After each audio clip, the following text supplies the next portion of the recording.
Hey, okay. All right, ladies and gentlemen, good evening to everybody on the Lewis Sports Network. Coming back at you with another one on another live stream talking about the Orlando Magic. Another heavy hitter banger once again with another live stream. Appreciate everybody taking the time to watch the live stream and being a part of the live stream. Shout out to the LSM Mod Squad and shout out to Orlando Magic fans everywhere. I hope you guys are being safe out there during this quarantine time. And you guys already know the drill. As always, I like to say on this channel, make sure you smash the like button. Make sure you hit the subscribe button. Make sure that you're sharing this on your social media outlets and on Reddit. And when the video is over and you're able to catch the replay, make sure to watch it. And also make sure to give your comments down below. I truly appreciate it. I know that it's gonna be that thing where it's at the point where we're dealing with the Drew Brees controversy right now, considering what's going on. But I'm gonna say this: I will talk about that tomorrow. I'm definitely gonna talk about that tomorrow. So I'm gonna say this again, man.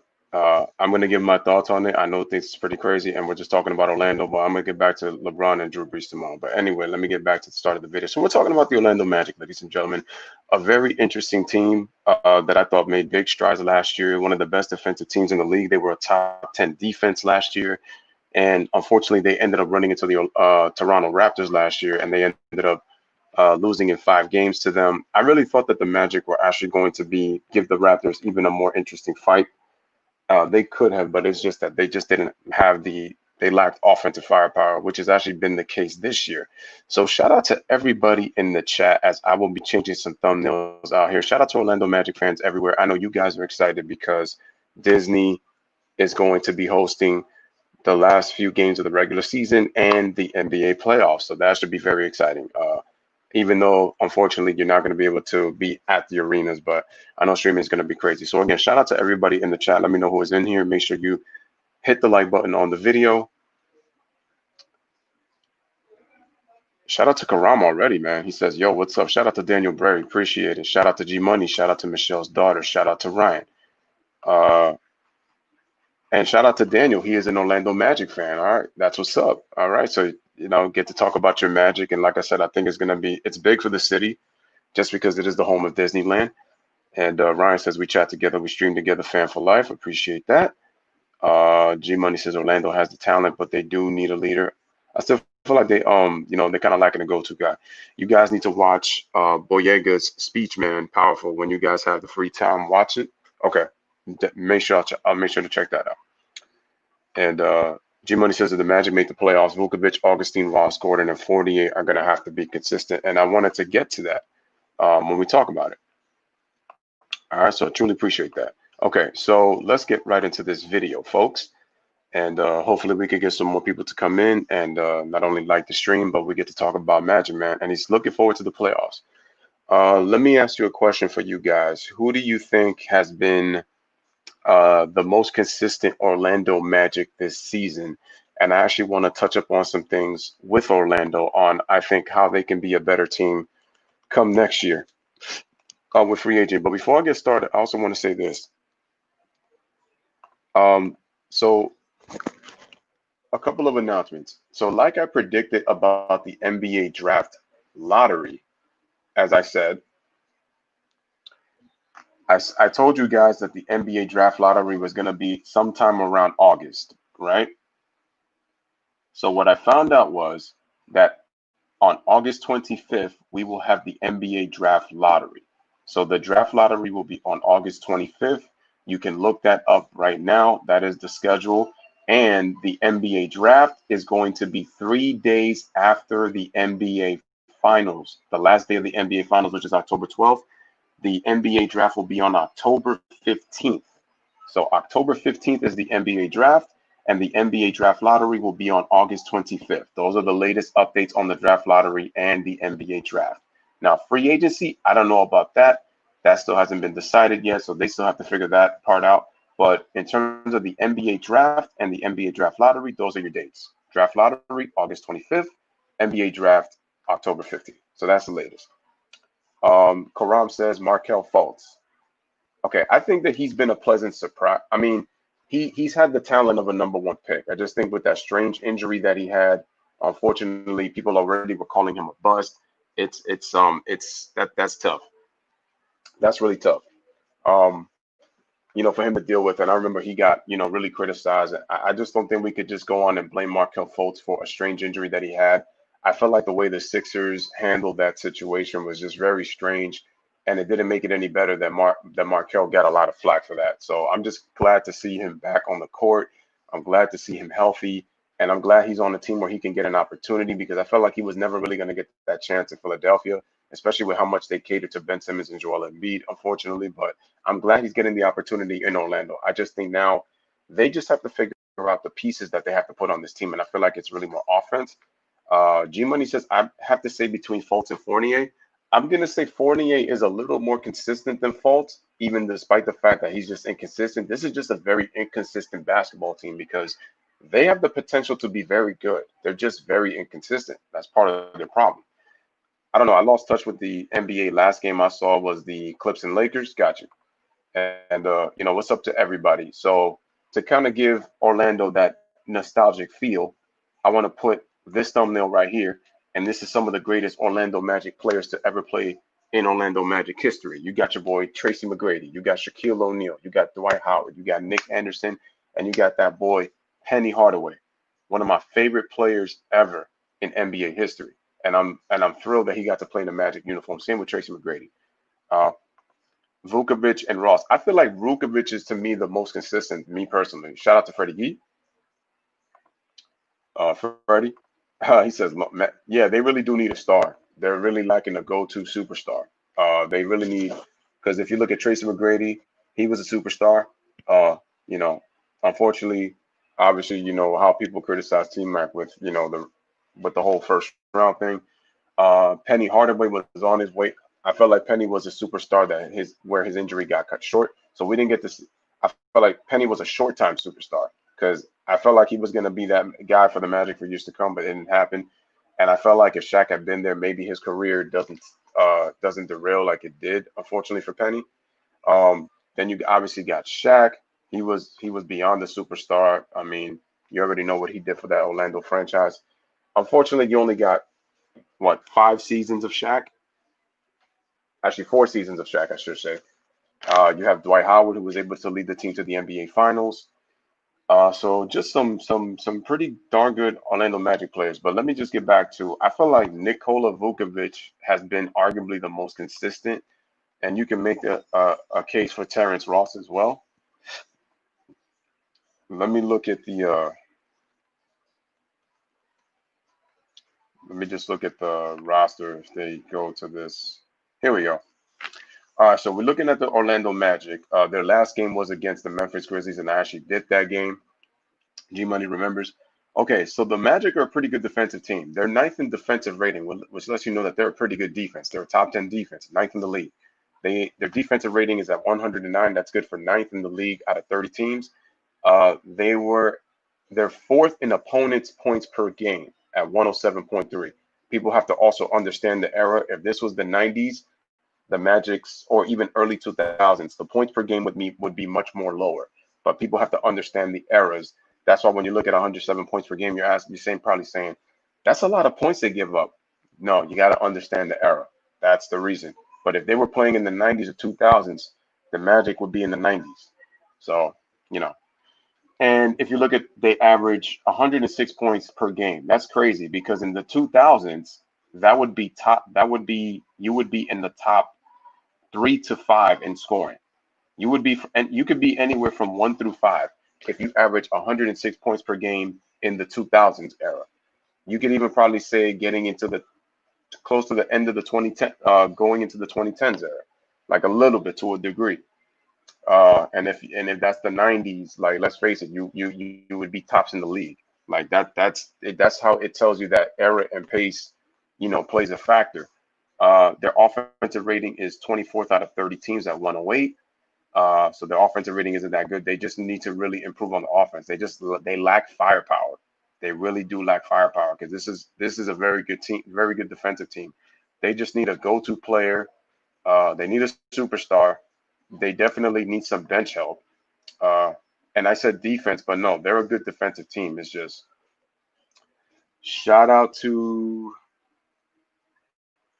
Ryan. Do you think the NBA is going to take season off to have year after next to refresh? That's a good question. I don't even really know. I don't know if they're going to do that. I think that would piss off a lot of NBA fans, to be honest with you, man. I really think so. Penny and Shaq were a good duo, but the pieces didn't fit in the playoffs. I felt like mentally, that's what their issue was. It was mentally. No Ryan, man. They are saying that next season will start like December 1st. Wow. They don't have a lot of time for training camp. So what are the trade options? I'm going to get to that in a second. The Magic can lock up teams, but they need to execute in big games. Well, they definitely got to execute because their problem is that they're not a potent offense. So everything they have to do has to be precise, and they have to execute to perfection and close games if they're going to win. Because I remember last year when they faced the Toronto Raptors, they in game one, they executed very, very, very well. But if you look at their plays, they had to damn near be perfect just about on every play just for them to have a chance to win. And the good thing about the Magic is their defense can keep them in games. Because when I look at that last game against Memphis, Memphis just really took their foot off the gas pedal and they let the Magic in the game. They gained confidence with every play. And then once Memphis got into a close game, they had an issue. And that's also my issue with Memphis. They struggle in close games, but that's also because that they're a young team. All right, man. Smash the like button, hit the subscribe button for the Lewis Sports Network. The head coach is Steve Clifford for the Orlando Magic. Again, smash the like, hit that subscribe. Like I said, I like this Orlando team. If they can get a little more, Magic can lock up teams, but they need to execute games. So one person that I think should really let me look at the comments real quick. The last time the Magic won a home playoff game, yeah, they don't have an elite one-on-one player. That's the thing. That's why I say a superstar one on. I feel like a superstar one-on-one player would be good. Not even just a star because it's still even kind of difficult just in that. But I feel like they need somebody. They need a franchise player. I feel like a franchise superstar, would be it because they don't really have a franchise player. This is a collective group that's very good. Because I thought Aaron Gordon could have molded himself into that, but he's just too inconsistent. And all he's really going to be known as just an athletic dunker who is very creative, but doesn't have the consistency to be like more than what he is. Because Aaron Gordon has got some skills. He's really got skills, but he's very inconsistent. I think Vukovic has had. I think his numbers are kind of about the same, but I don't know if it's just me. But I feel like he had a little bit of a down year. Not as much. I thought he was much more. I thought he was. For me, he was better last year. That's just me. That's just my personal opinion. No personal disrespect to Vukovic, but I don't know. I just felt like he was a little bit inconsistent this year. Like he's been mostly consistent, but I felt like it was a little bit, inconsistent. Steve Clifford is a very good defensive coach. You know what the funny thing is? He coached the Hornets. Michael Jordan hired him. He did a solid job with the Hornets, and that's another team that has put in pieces that just doesn't fit, and another team that really lacks offensive talent, and they don't have a go-to superstar neither. Uh, wow. I think Gordon is looking a watered down version without post play Blake Griffin. I'm looking at that. You know why? Because I just feel like that all he is athleticism, and that's all I kind of hear about him. And he's kind of reminding me like Blake. He kind of reminds me of him like that. And the crazy thing is Blake has improved his offensive game, but it's like because he gets injured so much, and because this is what I'm also noticing. The big men are not looked at today as players that can take over games, even though that Blake has shown, that he can be an offensive beast when he really worked on his game. It's just the problem is Blake gets injured, and then in the playoffs, Blake had bad timing with injuries, but it was like he was kind of disappearing like in big playoff games. That's the knock that he's gotten. Don't take my word for it. This is what's been said about him. Somebody said Aaron Gordon could be an offensive version of Draymond. What y'all think about that? Well, that's kind of disrespecting Aaron Gordon because he can do more than Draymond on the court. Draymond is a good defender, He's a better defender than Aaron Gordon, I think, because I think Aaron Gordon has got the size and the wingspan to be a pretty good defender. Uh, but the thing is, his overall game is inconsistent. Uh, and I really feel like the Magic could be a little bit better than what they were if Aaron Gordon was a more consistent player. But not just him. He's not the only one. Evan Fournier, he comes and goes. 1 minute, he'll show you that he could give you 30 to 35 one game. And then in another game, he's scoring 5 points, 8 points, 9 points, after a 30-point game. So that's the problem. Evan Fournier has an issue of stringing good games together. But like I said, they're not the only ones, man. It's just, I feel like Richard Rose, Fultz, this is really the first time that I'm really getting to see him play. So with him, it has to be more so development. I'm looking to see what he's going to be, coming next year. I actually want to see how he's going to do, with this playoff format. Uh, you know, that to me is going to be crazy. I think the Magic need to trade for a guy like CJ McCollum. But my question for you, Karam, is would you start him or would you have him come off the bench? Knowing CJ McCollum, he would want to start. Would you start him or would you bench him? Because I'm actually going to put another guy in the thumbnail who I think is going to be. Okay, Tara says that she likes Aaron Gordon because she says she thinks he has a lot in his arsenal. Freddie Gee says Blake was a load, though. I don't know if Gordon should go off the dribble as much as he does. I think he can do it occasionally, Freddie. I would say mix it up. Like, don't just do it. Just do it, I think, when you have a mismatch. I think I feel like with Aaron Gordon, he should be opportunistic when he goes off the dribble. Like, not really try to do it too much. And then, he has the body to post up. Aaron Gordon has a strong body. I really would think that Aaron Gordon should really post up. Uh, I think that would help his game a lot. Ryan says he played with CP3. Blake could have had a better offense potential like 2009 Dwight Howard, but Blake couldn't find his own identity. He's not a leader type of player. I still think that Blake still has an identity issue in terms of finding himself as a player. Like, I don't really know what Blake really is in terms of a basketball player. Like, I just think that he's kind of looked at as an athletic player. He really improved his skills, and he showed that he can really play. It's just, you know, because he really doesn't have an identity for me. I don't really know like what kind of player Blake is like now. Considering and the thing is also he's playing in Detroit. That's a team that I just don't know where they're at as a franchise, right now. And the Magic can trade Fournier and someone else and get a pick in that trade. Now, I'm going to put a player in the thumbnail who I think the Magic should get. There's another player who I think who they should get as well. So let me go to this player right now. They should get this player right here, Derrick Rose. Here's why. If they were to get CJ McCollum and they start him, Derrick Rose can give you a lot of firepower coming off the bench. And what people don't understand is they're saying that he wasn't prime Derrick Rose of 2011. We get all that. His knee injuries pretty much screwed him up for the, in terms of, for his career. Not so much because Derrick has been able to reinvent himself. Shout out to Caden. And make sure you guys show Caden love and go subscribe to his channel. I wouldn't even say necessarily Kobe post moves, Tara. I would just say just have big man post moves. I will say that he could definitely work on his footwork in the post, definitely. And big man post moves, I think, would pretty much definitely help Aaron Gordon. He doesn't necessarily have to have Kobe post moves because, to be honest with you, when you look at all of the players that can post up and are good post up players, they've gotten it from the OGs. You're talking about Hakeem Olajuwon. You're talking about Kevin McHale. Those are the two true OGs when it comes to post moves. Because one thing that they both displayed was Hakeem was a soccer player. So that already helped him with his skills in the post. And then you have Kevin McHale. He had exceptional footwork. Hakeem already had it coming into the league. He had very good footwork already. But he redefined his post game as he got older. Like, if you look at Hakeem in the mid-90s, that dude was damn near unstoppable. So I really think that if they can get a guy like Derrick Rose, he would really help their team coming off the bench.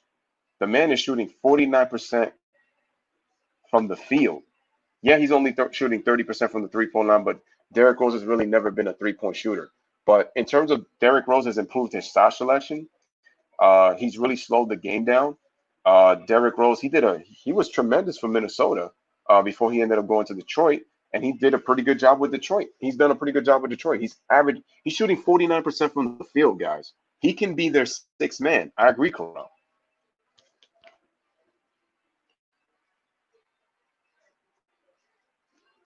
Um, all right, let me look in the comments section. So again, make sure you guys go subscribe to Katie's channel if you guys haven't. But I think Derrick Rose would be a perfect fit for the Magic coming off the bench, not as a starter off the bench, but he can definitely start in case of an injury.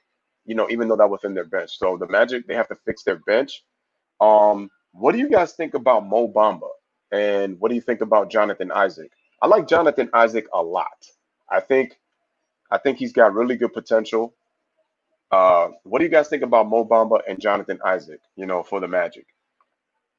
Blake can still fly, but he's more polished as a player. Damn, wow. I think Blake is a version of Charles Barkley, not as great, but I think that they have a similar skill set. Skill set. Okay, okay. Damn, Charles Barkley and Blake Griffin. Um, okay, Blake is definitely more athletic than Charles, even though Charles was a pretty athletic player. Um,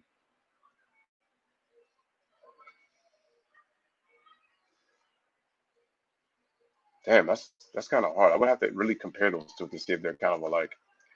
D Rose could be that sixth man. Derrick Rose in the Magic Kingdom would be nice because he can create his own shot, he can hit the three ball, and he can penetrate to the rim. Derrick Rose can still penetrate. He's just more selective in. Um, Let me see. Karam Magic should start Derrick Rose. Do you think the Magic will make the playoffs over the Washington Wizards? Now, here's the thing with that. I feel the Magic currently are the eighth seed right now. Uh, it also depends on. We also have to look at the schedule. So let me just look at the schedule real quick, and let me see. I believe the Magic and Wizards play each other twice, if I'm not mistaken. So I think that their matchups are going to be key. Well, actually, they already played each other this year, and the Magic they won the series three. Actually, no, the Magic actually they swept the Wizards. So if the Wizards were to tie the Magic, here's here's the problem now. The problem with this now is that the playoff format has changed because if let's say that the Wizards stay ninth and the Magic stay eighth, if the Wizards are at least 3 games behind Orlando, they have to fight for the eighth. They have to fight for the eighth and final playoff spot. Now, let's say that the Magic lose to the Wizards. Even though the Wizards are 3 games under the Magic, they would make the eighth and final playoff spot. Now, how unfair is that for Orlando, knowing that they've worked hard enough, to maintain that eighth spot? And if I'm the Magic, I actually would kind of slip up to seventh, just so that the Nets would be in a battle with the Wizards. But they would have to hope that the Nets lose. So I would try to focus on winning as many games possible. I want to see D Rose on a good team. Quick question, Freddie. What team do you think Derrick Rose would be good on that would actually be very helpful for not only him, but for the franchise that could use a player like Derrick Rose? Damn, man. Imagine if he wasn't injury prone. God damn, man. So wasted potential. Not blaming my guy. Don't accuse me of that. But the lead back then, man, D Rose would have cooked the Heat for sure. Yeah, same here. He did, but he had a way better team than the Bulls, Freddie G. Jonathan Isaac is going to be an all NBA defender. I can see it. I can see him even making first team. And Jonathan Isaac actually came out and said he wants to win multiple Defensive Player of the Year awards, which tells you that he's showing that he wants to be committed on the defensive end. And I like the mindset. Um, yeah, Karam, the Magic they swept them, so they have the tiebreaker over Washington. So even if Washington were to tie them up, it's not going to benefit them anyway, uh, because the Magic swept them in the season series 4-zip. I believe their last game against them was on January 8th. So they played them kind of pretty close when you look at their schedule. Let me see. The Magic have the tiebreaker. Yeah. Blake can pass, dribble, push the ball on breaks, and is a beast in the paint. Can knock down threes ball now and can work in pick and rolls too. His rebounding has fell off like crazy though. Well, you know, the I feel like Blake didn't really commit to the rebounding for me. And the thing is also he played with Chris Paul. I feel like he would have more rebounds than well, I feel like Blake doesn't put enough emphasis. And if you looked at Detroit, he was playing with Andre Drummond. Andre Drummond is pretty much getting all the rebounds. So if Blake really would have committed himself, he could have clashed the offensive glass if he wanted to and get rebounds, but he didn't do that. Especially because Andre Drummond is back there grabbing rebounds. Somebody gave me the idea of the Bucks for D Rose. Now my question for you, Freddie Gee, is would you start D Rose with the Milwaukee Bucks, or would you have him coming off the bench? I honestly think he would be good as a starter for the Bucks because I have more confidence in Derrick Rose in terms of performing in the playoffs than I would Eric Bledsoe. And I think Derrick Rose is a definite upgrade over Eric Bledsoe because Derrick Rose can actually now play in the half court, and he now knows when to turn the jets in terms of accelerate and go fast, and then he also knows when to dial it back and slow it down. So I think Derrick Rose would be an upgrade. I don't like when people compare new bloods with Hall of Famers. It's not comparable. The new players coming in the league end up bums because of expectations of comparisons and not the overall team's expansion. Well, I hate the comparison. Well, you can compare games. I just think you can't compare careers. That's my issue with comparing new players to Hall of Famers is you can compare style of play. I just don't like when you're trying to compare overall careers. I think that's to me where the issue. You really need to let these players play out their careers before we start judging them, as Hall of Famers. Are they going to be future Hall of Famers and then make the comparisons to other great players? He coming off the bench. Okay. Starter for the Bucks. D Rose, Middleton, Greek Freak, Lopez, and Matthews could win the NBA championship. Well, it's a definite upgrade because you don't have to worry about Chris Middleton more so now. He could kind of be that third fiddle now, and he could make some shots.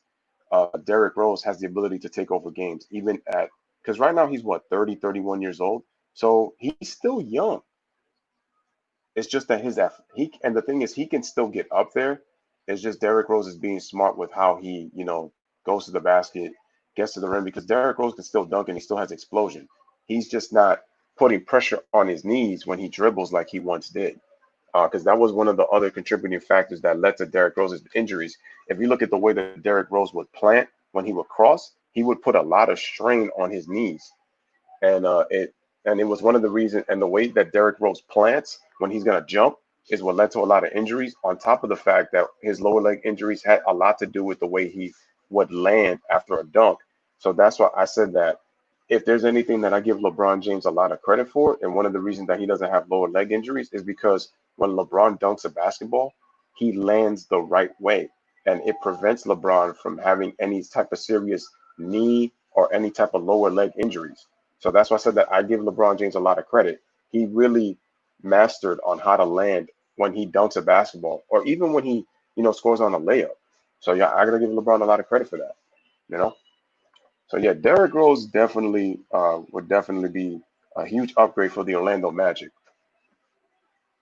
Um, and let me get your thought. What are you guys' thoughts about the way that DJ Augustine has played point guard this season? I think at times he's been inconsistent, but I think he's played really well in the spots that he's played in. Um, so Ryan says that D Rose would finish games and is more fresher off the bench than start. I agree with you. Blake Griffin is probably a Hall of Famer himself, though. Exactly, Ryan. Rose can still get it done, and I definitely agree. Rose can still get it done. Is Eric Bledsoe have something left in the tank? How old is Eric Bledsoe? Let me find out. Let me find out how old Eric Bledsoe is. Eric Bledsoe he's only 30. Eric Bledsoe's only 30. His birthday isn't until December.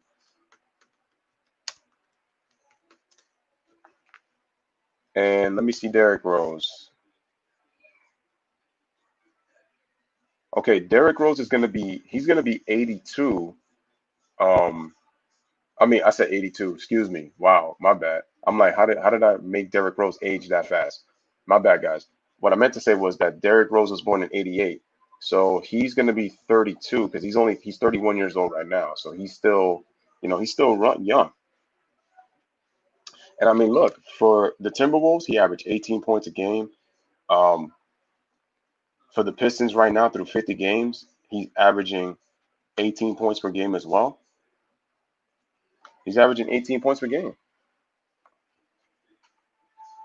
So it just lets you know. Um, so I definitely think that Derrick Rose has definitely bounced back from the injuries that he had in the beginning of his career. Uh, I felt like MVP prime Derrick Rose got taken away from us. When he landed, uh, when he blew out his knee, when he awkwardly fell down. You know, trying to dunk the ball. He was going for a layup, and then it just his knee just kind of gave out at him.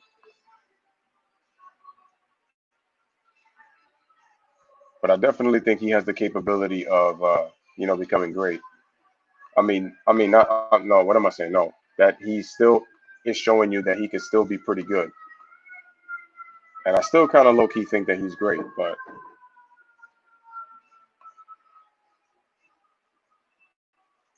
smash the like button, hit the subscribe button for the Louis Sports Network. We're talking Orlando Magic. Okay. Ryan says D Rose can add more depth with the bench. Yeah, that's what the Magic are missing. They lack firepower off the bench. I think Rose as a six man would definitely be great, and he would be in the running for six man of the year. And I like Rose's confidence. At least the good thing is that Orlando will get more TV games since they're technically at home for the rest of the season. And I look at when you look at the TV, I feel like the TV time is really going to help Orlando a lot in terms of revenue because of where they're at. I mean, it's home to Disney. They're going to be in a quarantine arena. They're going to have the 22 teams that are there. So it's really going to be good for them. Just look at last meeting against the Lakers. They really struggled when Giannis was on the bench. Oh, you're talking about the Milwaukee Bucks. Yeah. And it's what I keep telling people that Middleton and Bledsoe, when they're going against teams like the Lakers and the Clippers, to me they're going to struggle because there's not another dominant player that can keep the ship afloat against those kind of teams. Ron Lanswell and his dunks are impressive. DJ Augustine has been decent, but he needs to perform like he did versus the Raptors in Game 1 last year. DJ was a beast in Chicago, but died down when he left that team. DJ was still nice in OKC. DJ's been a little bit of a journeyman, I gotta say. I mean, he's played for the Bobcats. He's playing for the Magic right now. He's been on a lot of teams. Was with the Bulls. Yeah, he's the typical NBA veteran point guard. I agree. Ups and downs. If you think about it, depending on how the season plays, who knows what elite superstar could look to play there, put aside the issue. Interesting. I don't know. I wonder what NBA player would go to Orlando. To be honest, I actually really want Orlando to win a championship. Just for the fact that Shaq's Magic couldn't get it done. And I thought that they would get another crack. But after 96, that all imploded. Then you got the Magic in 2009 when they made that unprecedented NBA Finals run. Lost to the Lakers, but I thought after that they would hopefully get back, but hasn't been that way since. You know. Again, smash the like button, hit the subscribe button for the Louis Sports Network. Orlando Magic we are talking about. Freddie D says, G Money, DJ won't get too down when he underperforms. He's just a steady professional. I agree with you, Freddie. That's a very good point. If you look at DJ Augustine, he really keeps his cool. Like he doesn't get too up, doesn't get too down. He's very steady. I would still keep him because he's that kind of player. DJ Augustine has been a disappointment. Well, which is why I said that I thought that he would be a little more consistent on this team. I mean, like I said, he's just been up and down. DJ also played for the Pacers, Raptors, and the Nuggets. Yes, he has. So that's about like 7 or 8 teams, I think. Karam says, what do you think of the Magic getting that Auburn center in the draft last year? Hmm. Good question. Very good question. And you're talking about Chuma.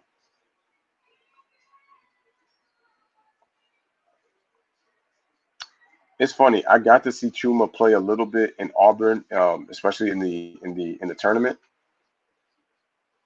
I mean, what he averaged? What, 12 points, about 7 rebounds when he played for Auburn. I just know he ended up tearing his.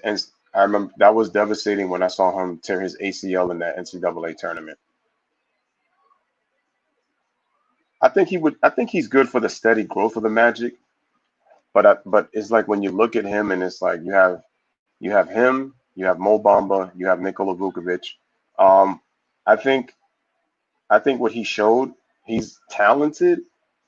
He shows good basketball IQ. I think he has good character, which is, and anytime you get a player that has versatility and a high IQ, it is good for any basketball team.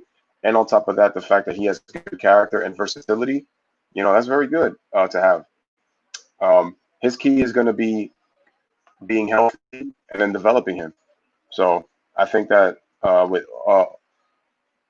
I keep butchering his name, trying to remember his name. Okay, with Chuma, there we go. So with Chuma, he has a lot of talent. He has talent, and I think he's going to be part.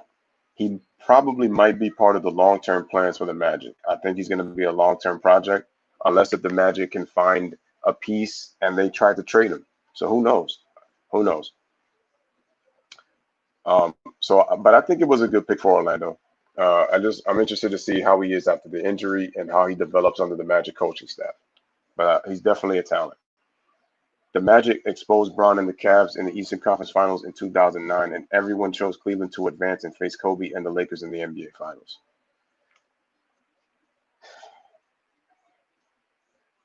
I mean, I know that they beat them in the Eastern Conference Finals with Bron, but I was trying to avoid that just because this is about the current Orlando Magic. And I know I do know that, but I'm just saying, like, I'm trying to avoid that just because this is an Orlando Magic topic, not a LeBron topic, in connection with the Magic. Which team would take over first, the Nets over the Knicks or the Magic and the Heat? It's LA fans, so we know about that. Um, here's a, you know what? Right now, with the way things are looking, the Nets look like the more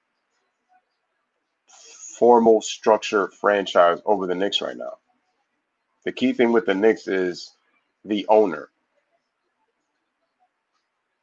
and the moves that Steve Mills and Scott Perry made by signing so many freaking power forwards to a franchise. The biggest weaknesses that we've had a long time have been point guard and the wing position. But we signed so many bigs, but it was kind of difficult anyway as it is. And like I said, when you have such an ignorant owner like James Dolan, nobody's gonna want to come there to the Knicks. The Knicks are never gonna become relevant in the NBA again until James Dolan sells the team. And I really think that the NBA needs to investigate and they need to intervene to make James Dolan sell the team. I mean, when Donald Sterling had that racial issue, the NBA took that right. They took care of it right away when Adam Silver was in power. I'm kind of surprised that they really didn't take care of it during the Stern administration, which is kind of weird. But the minute that Adam Silver got the opportunity, him and the NBA made sure that Donald Sterling was out of there. So I feel like Adam Silver and the NBA, they need to get into the Knicks organization, investigate, and get James Dolan up on out of here. Get me a Steve Ballmer type of owner that wants to win, and trust me, the Knicks will be a prominent franchise again. Because again, the reflection of your organization always starts at the top and it trickles all the way down to the players. Okay? Because everybody has a part in winning a championship. To becoming a winning organization, it starts at the top and it works its way to the bottom. So until my Knicks get rid of the problem at the top, we ain't ever gonna be relevant, no matter how many tickets that they're selling at the Garden. And what sucks is that the Knicks suck and the tickets are still expensive just because of the way that James Dolan is. I mean, look at his ignorant comments he just did about the damn protest. That just lets you know he's more his business. He buys people. Like I could just kind of tell that his social skills are not that great. That dude is all about money. Add on to my question also, who will win the chip first? Right now, the Nets to me are going to win the chip first over the Knicks, and with the Magic and the Heat, right now the Heat are the more equipped team. See, if the Magic somehow develop fast enough, they would probably win over the Heat. But I see the Nets and the Heat being the champions of New York and Florida right now over the Knicks and the Magic for right now. I mean, I'm gonna say this right now. The Cavaliers were favored to win that series, but let's not sleep on the Magic. They were a pretty good team. The Magic were a good team. It's just the key thing was is that they were a good team. They were a good team. I will say this though: if Kevin Garnett was healthy for Boston, they would have not beaten the Celtics though. Kevin Garnett makes that much of a difference because the Magic went 7 games with Kevin Garnett. Having a healthy KG, they would have beat them. And again, don't blame me. G Money started the chat. I knew G Money was gonna go there. We talking about the current Magic, man. I'm telling you, man. He G Money, keep it current Magic, man. I knew you was gonna go with Braun right there. One question I need to get off my chest. What do you think of Ken Birch? Does he fit in Orlando? I don't know.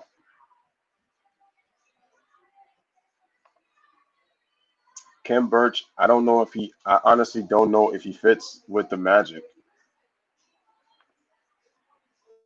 I know people have been talking about Ken Birch, but I don't know if he fits with Orlando, to be honest.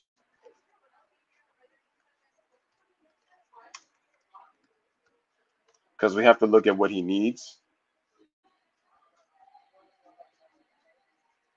I mean, let's see. He's played 40 games.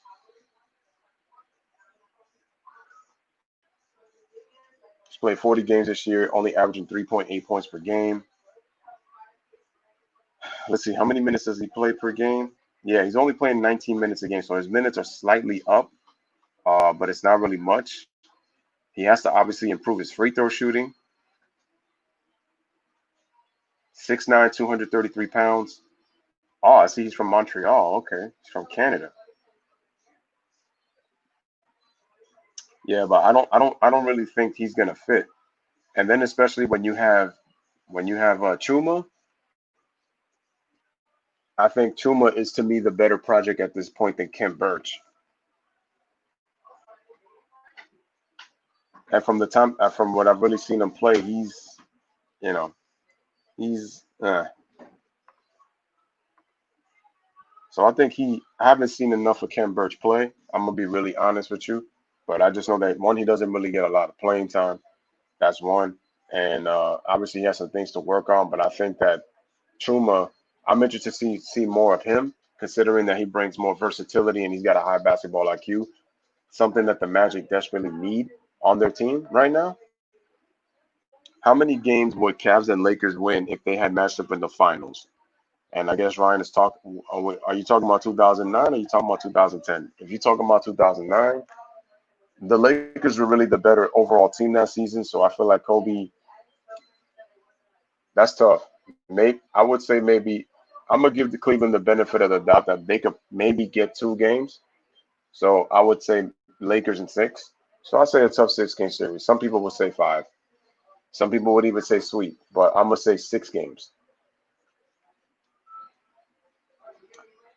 My only worry is how Mike Brown would coach that series against Phil Jackson, especially knowing that the Lakers have a structured offense, and as good as the Cavaliers are, they do play the LeBron system. So I just think that factor already hurts like them right there. Um, I would say a healthy KG, yeah. Shout out to Clay Pro in the building. Let me just check out. He thinks he's not racist, but kicking out Charles Oakley out of MSG when we played the Clips. I mean, Charles was acting a little bit wild, a little bit. So I'm not gonna fully condone Chuck for how he acted, But at the same time, I was not cool with the way that they handled that situation. And there's been a lot of stories back and forth. I felt like Charles was they kind of repped him wrong. And the crazy part is, Charles is one of the most beloved Knicks in history. That dude gave it his heart every single time he went out there. Talked a lot of trash though, and sometimes he kind of overstayed his welcome with some of the trash talking. But you know, when it came to when it came to going up against the Bulls, I still remember '93. He was doing a lot of talking, and some dudes got knocked off in 6 games after that. I will say, Ken Birch was very talented coming out of high school. He was highly recruited. Celtics with KG would have beat the Magic and may have beat the Cavs. It would have been nice seeing the big three Celtics versus the Kobe and Powell Lakers in 2008 to 2010. The NBA would have forced a three-year rivalry, 3 straight years. It's just the KD injury changed everything. I really think that the NBA was going to thrive off of those Lakers Celtics NBA Finals 3 years straight. The way I see it. Uh,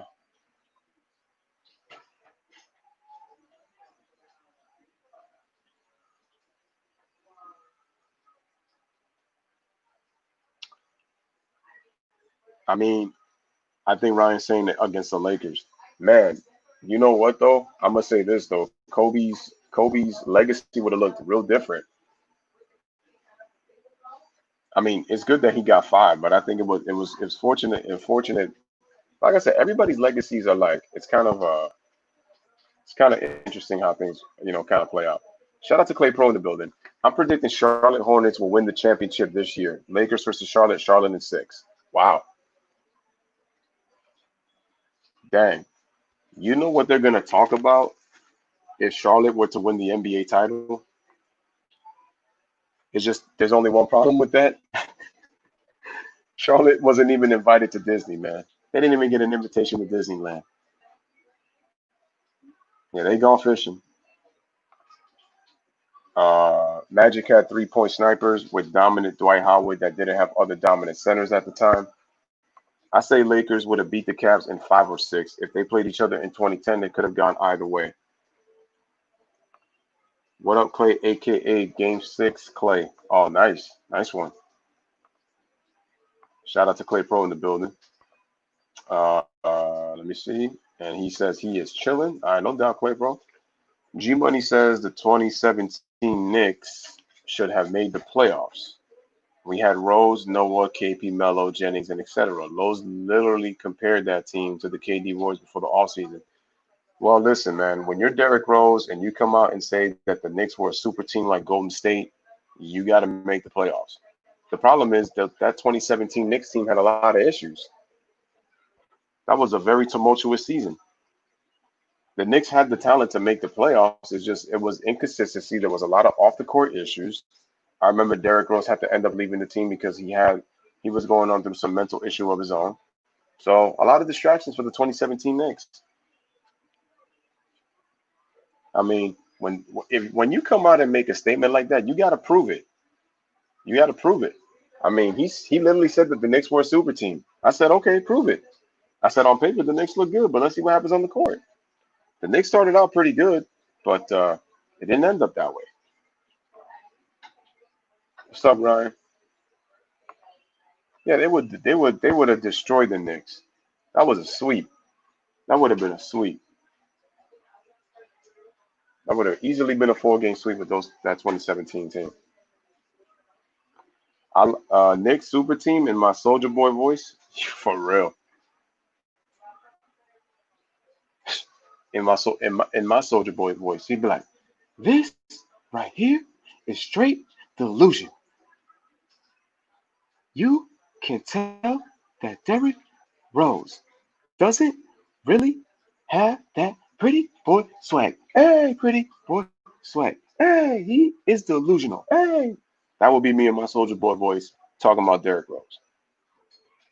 Like I said, I like the confidence that Derrick Rose tried to put on the team, but I'm sorry, man. That just ain't gonna cut it, man. That was not good. No way. I like Rose, man, but he was too delusional if he thought we was as good as the Warriors. Hmm. Dang. That's like saying Melo is as good as Kevin Durant. And I like Melo, but as good as Melo is, one of the best scorers of his generation, We're talking about Kevin Durant. Shout out to Tomoko, 12th disciple of Jesus. Appreciate Tomoko being the 12th disciple, aka the 12th like on the channel. And look at that, we got 12 people viewing right now. So, dang, is that a sign? Who knows? But ladies and gentlemen, make sure you smash the like button, hit the subscribe button, and make sure as you guys come in, make sure to share this on your social media outlets on Reddit. Appreciate it. And I'm sorry, Tomoko, I've been so busy that I haven't been able to check out your channels, but I will try to get the chance to check them out. So not that I haven't forgot about you. And Doc Rivers was the coach of the Clips in 2014. The Knicks team roster is the Eastern Vision of the 2013. Yeah, no, Del Negro was not the coach of that team. He was the coach the previous year in 2013. Doc Rivers is 2014. Del Negro was the Clip. Yeah. Shout out to Jay in the building. 2009 Magic were built for the East only, no match for the West. Dwight's overrated career changed in that series alone. And shout out to Jay. Hey, man. Hey, everybody. What's good? Shout out to Ron, and shout out to Anthony L. What's good, guys? What's good? What's good?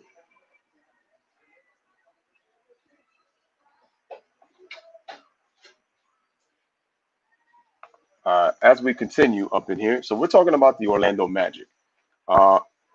Okay, so let's say that the Orlando Magic do make the playoffs, ladies and gentlemen, and let's say that the NBA decides to go to the 16-team format. You know, what are your chances if the Magic? So remember, even though the Magic are the A spot, it guarantees them a spot to get in. But then now you have to look at playoff seeding. If they go to the 1 through 16 playoff seeding, I might have to look at the 1 through 16. Let me look at the 1 through 16 NBA playoff seeds right now. Let's look at this now. Okay, so I'm actually going to take off my thumbnail for a second, and I'm actually going to share the screen. So something I haven't done in a really long time on the Louis Sports Network, but we're going to do it here today. Let's share.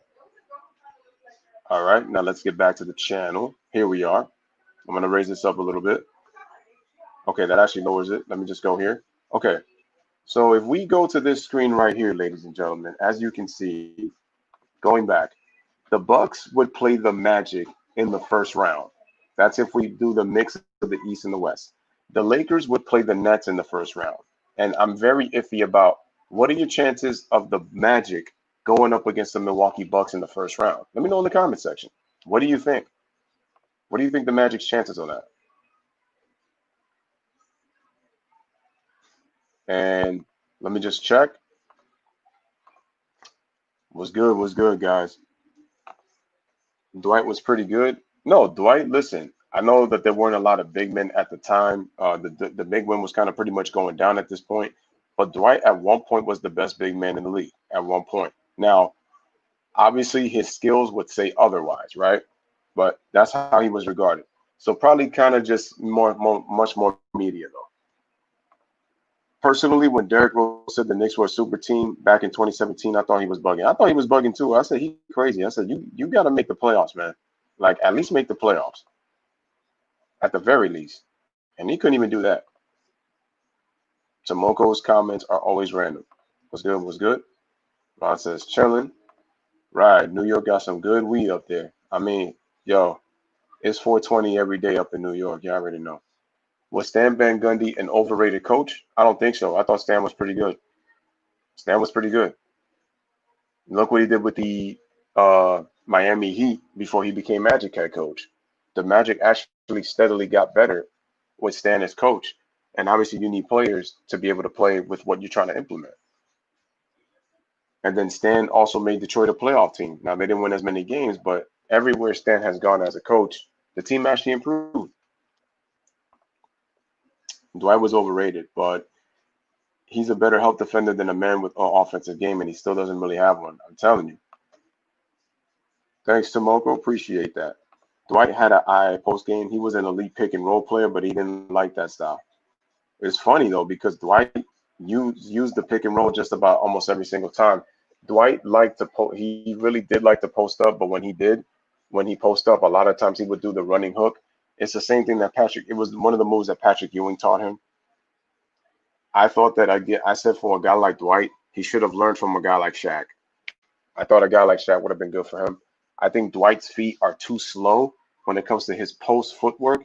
And it's funny because Dwight lost weight. Dwight tried to do it in terms of for his injuries to not be so bulky and try to have more quickness. But Dwight's never really had good footwork. That's been his problem, which is why his moves kind of look pedestrian when it comes to his post moves. No disrespect to Dwight, because Dwight's made 8 All-Star teams. And again, it goes back to the athleticism that you have. If you don't have the athleticism,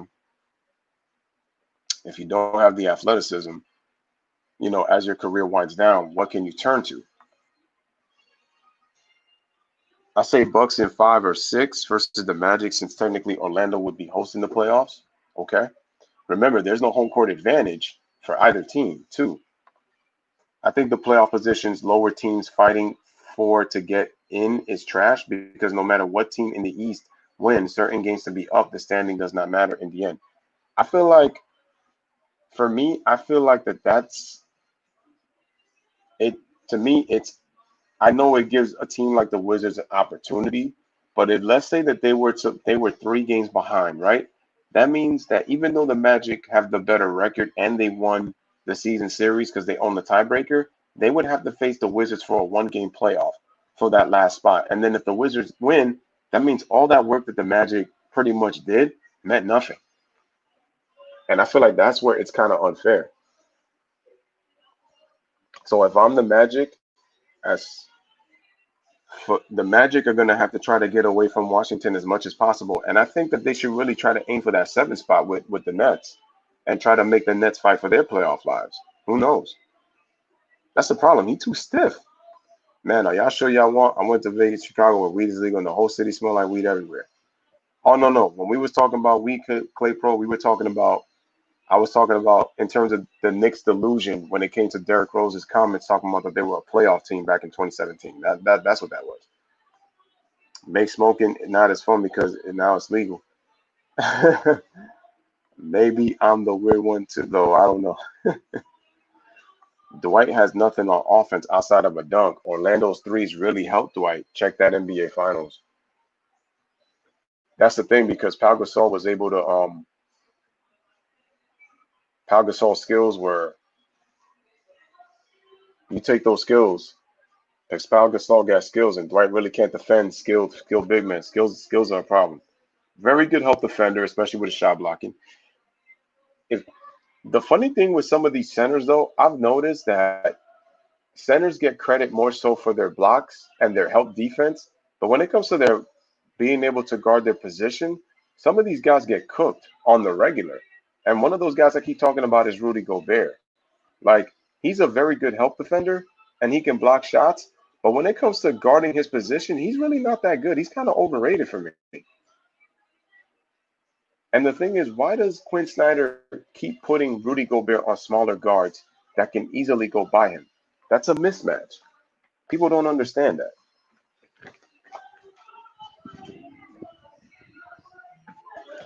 And so, sorry guys, a little noisy outside, but there's a lot going on down there. But getting back to Orlando, obviously that they're a very good defense. They need a superstar. They need more consistency out of their players. Excuse me. But so we had potential guys. Excuse me. We have potential guys like CJ McCollum. Excuse me. CJ McCollum, Derrick Rose. What about Bradley Beal? Do you think Bradley Beal would be a nice fit for the Orlando Magic?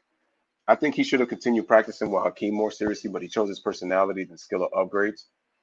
Um Dwight's game was always more of a power game than a great movement. That's why I said I feel like he should have learned Shaq. How do y'all think that the league is going to look like in July? Good question. And to be honest, I don't know. I think with the way that I think fans are going to be very happy that they're going to get to see games again on TV. It's going to be strange that there's no fans in attendance. It's gonna feel like a scrimmage game or more like a summer league game with all these NBA games. I wonder what the schedule is going to be like. They actually released the schedule for the Lakers in terms of who they're playing. Let me just check. I'm actually going to check their schedule.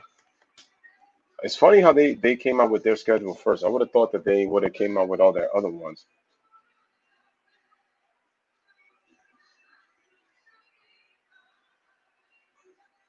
Okay, so now it's telling you this is who they're going to play when the season returns. So I'm going to share my screen once again, ladies and gentlemen. Again, smash the like button, hit that subscribe for the Louis Sports Network. Here we go.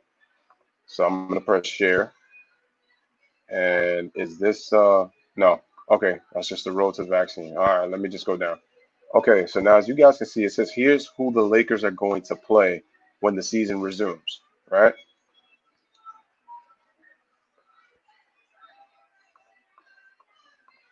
We celebrated my mom's birthday today. Awesome, Tomoko. Happy birthday to your mom. Happy birthday to her. Hope you guys enjoyed. I think the league will be good, but it will be like watching street ball in July since there are no fans. Indoor street ball. Kobe had a good supporting cast with Powell, Odom, Martesson, etc. Kobe and the team needed each other. Dane Brown played with trash and did everything by himself. Tomoko.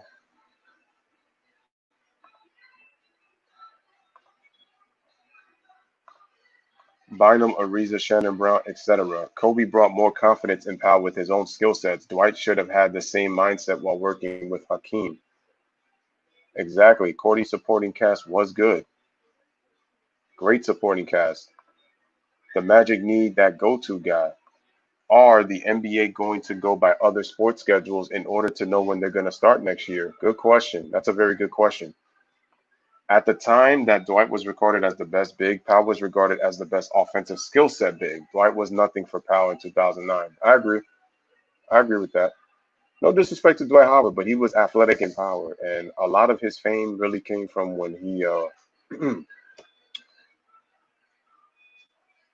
If you look at the dunk contest, he really got overhyped after that one. Like the media went through the roof with him. Okay, so let's look at the Lakers really quick because their schedule came out. So here's who they play. So it's going to be 3 months to the day on June 10th that the Lakers would have played their last game, and it was a loss to the Brooklyn Nets. The next game is going to play will likely be played on the 31st. So it's going to be played in the Worldwide Complex of Orlando at Disney. And they already talked about the plans.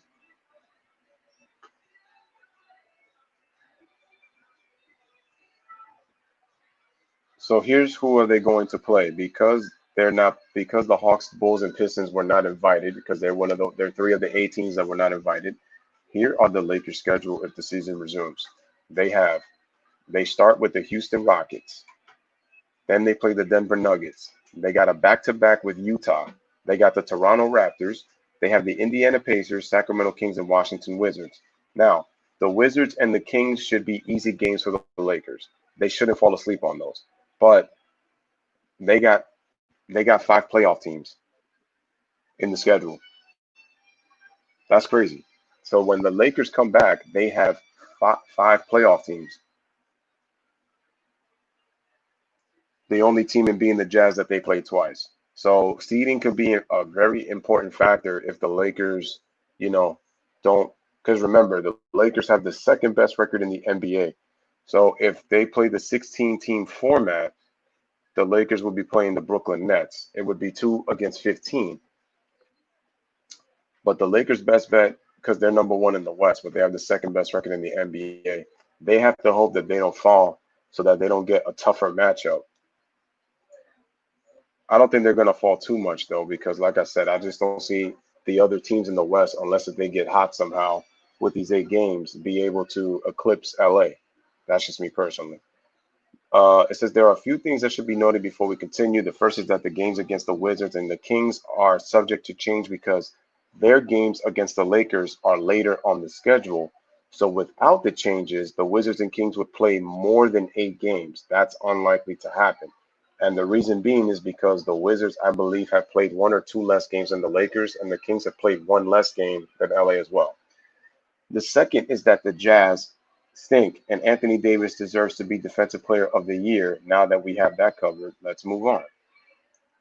So to clinch the number one spot in the Western Conference, they only need to win 3 games because of the 8-game schedule. Of the 7 teams that they're expected to play when the season resumes, they've beaten 5 of them at least once. The Raptors and the Pacers are only 2 teams that the Lakers haven't beaten this season.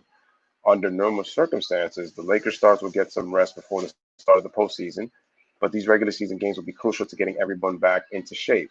And that's why I said it did not make sense for me to start the playoffs right away. It doesn't make any sense to start the playoffs right away if they're one out of shape and then 2 chemistry. LeBron's the real player that I've seen is the only player that I've seen from the Lakers getting really into shape because he's been working out at home in his gym.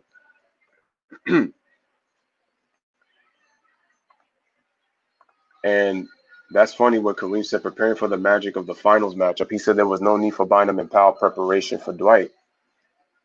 That's crazy. Orlando Magic Bloom is a magical actor. Yeah, he is. That's a pretty tough role for the Lakers.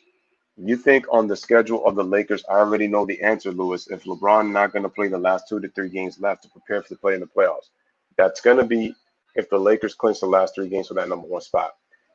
Because Dwight has had nothing on offense.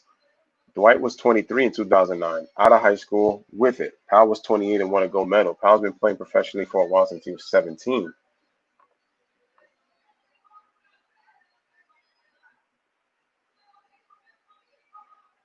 Although you have a point, I believe he was still working with Patrick, but again, the key was that he should have gotten somebody different. Okay, let me continue reading.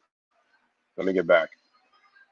So it says the real draw is going to be the West of the Western Conference. Of course, there's potential to play in tournament for the number 8 seed, but there's also a ton of shuffling to be done for the team seeded 2 to 7. Remember, the first 6 seeds for the East to me have been determined, not the seeds for the Western Conference. For example, if the Rockets finish the season strong, the Lakers could play them in the second round, as opposed to the Jazz or Oklahoma City, both which are teams that they have gone undefeated against this season. Comparatively, Los Angeles is 1-1 against Houston. There are still details that need to be ironed out, but one thing's clear: even under unique circumstances, the Lakers' quest for their 17th title in franchise history promises to be exciting. And, there's the latest on the Los Angeles Lakers. Getting back to the Orlando Magic. So yeah, if you look at the Orlando Magic, I feel like that their opportunity is going to be taken away if they decide to do this, and then they get knocked off, which means the Wizards end up taking their spot, and they would be the 16th seed, and they would go up against the Milwaukee Bucks, which is another 4-game sweep for Washington. But I feel like that the Bucks against the Magic give them a more tougher matchup. Shout out to TK, happy birthday.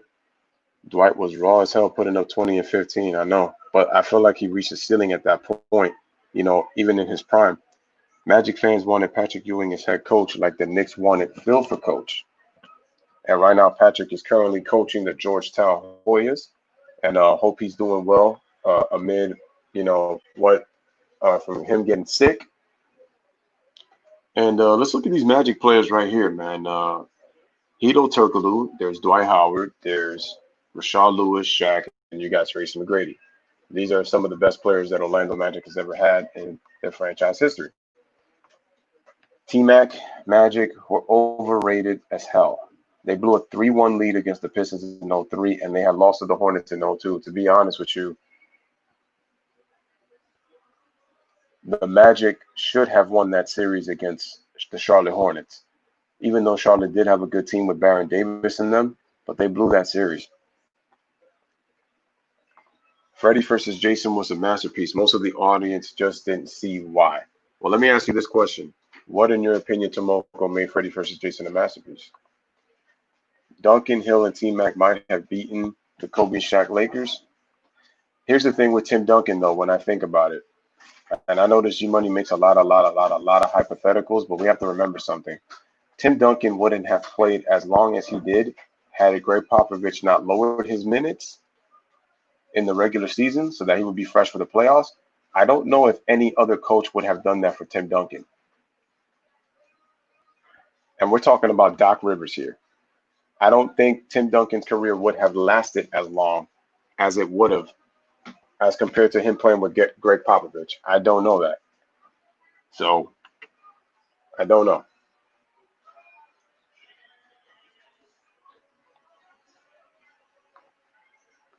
Yeah, I agree. That was his peak. G Money. Who did the Magic have? And Ryan says that that's a sick lineup. Penny, T Mac, Nick Anderson, Louis D23 Shaq. I got to say this, man, about this Magic team. It's funny. Who would I put in that starting lineup, though? I remember T Mac having Pat Ewing for a year or so, Darrell Armstrong and Jack Vaughn. Yeah, but the thing with Patrick Ewing, he was past his prime. He was what, 38 years old. Wait, 38? No, actually no. Patrick Ewing was 39 at that point. Patrick Ewing was pretty much done at that point. Jack Vaughn, serviceable NBA player, but you know, and Darrell Armstrong, like I said, another good serviceable NBA player. But yeah, that's not gonna work. It doesn't matter. No excuse for blowing a 3-1 lead. But you were talking about 2000. That's actually kind of true. That's actually one of T Mac's biggest stains. He had to figure out a way to get it done in 2003. And to be honest with you, the 2003 Detroit Pistons, they should have gotten eliminated in the first round. And people need to watch that series again because it was crazy that Detroit even let Orlando win a game on the road. And people forget Tracy McGrady carried them for 46 points in that game one victory. He got some nice contributions from the guys at home. Yeah, I'm surprised that he even won 3 games. I thought Detroit was honestly going to sweep them or beat them in 5. I thought the Magic were probably going to get a game 3 win or something like that. They did do it, but the crazy thing is that they were able to do it, in the first round. And not just that, they were able to get a 3-1 lead on Detroit because then Detroit later on, they got swept in the Eastern Conference Finals to the New Jersey Nets, in the Eastern Conference Finals. Um, and Freddie versus Jason, they not only made good fight scenes, but the director, Ronnie Yu, addressed what made Freddie and Jason so iconic to begin with. Okay, something I gotta watch. I'm replacing Grant Hill with Rashard Lewis. Well, Rashard Lewis was more durable than Grant Hill in terms of the time playing with the Magic. For example,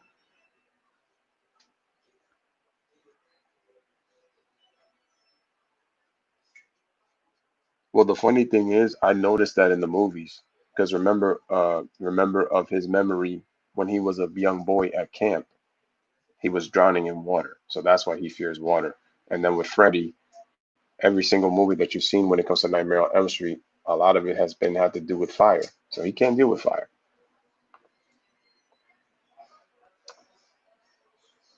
Uh, so Penny, Point, T Mac, shooting guard, Grant Hill, small forward, D23 power forward, Grant Hill small forward, and Shaq at center starting lineup.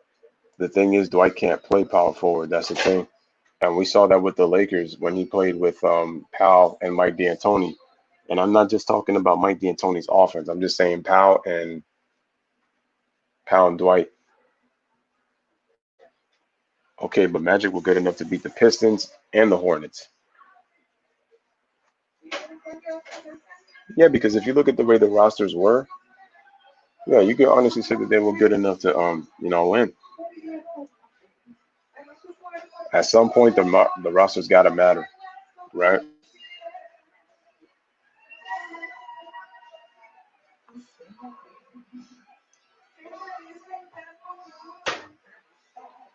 Again, guys, smash the like button, hit the subscribe button for the Louis Sports Network. Talking Orlando Magic.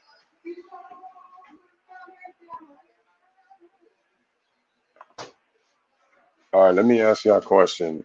Who in your right mind do you honestly think that the Magic could add to their team for next year? And there's your boy Jonathan Isaac right there. What are your guys' thoughts on Jonathan Isaac? I know Freddie Gee had mentioned about him as he's solid. I think he's a really good player. I think he started to show some real strides until he got injured. But Jonathan Isaac to me is definitely part of the future of this team. Let me know what you guys think. And I like Jonathan Isaac.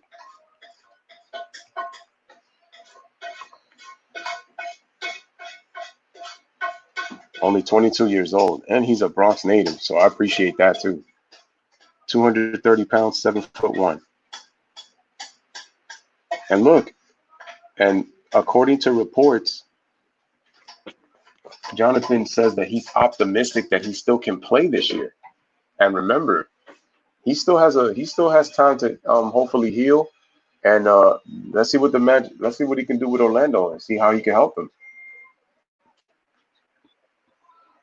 Would CB4 have same, different, or better career if he didn't go to Miami? I don't think Chris Bosh would have had. I don't think Chris Bosh would have had the same career, depending because it would have had to depend on where he goes. Yeah, Jonathan Isaac seems like a humble dude. Shout out to Washable News in the building. But like I said, I like this Orlando Magic team. I really hope that they become better. I really would love for them to get better for the East to continue to get competitive again. I just hate that there's a lot of bottom feeding East teams. It really sucks. It really does suck, man.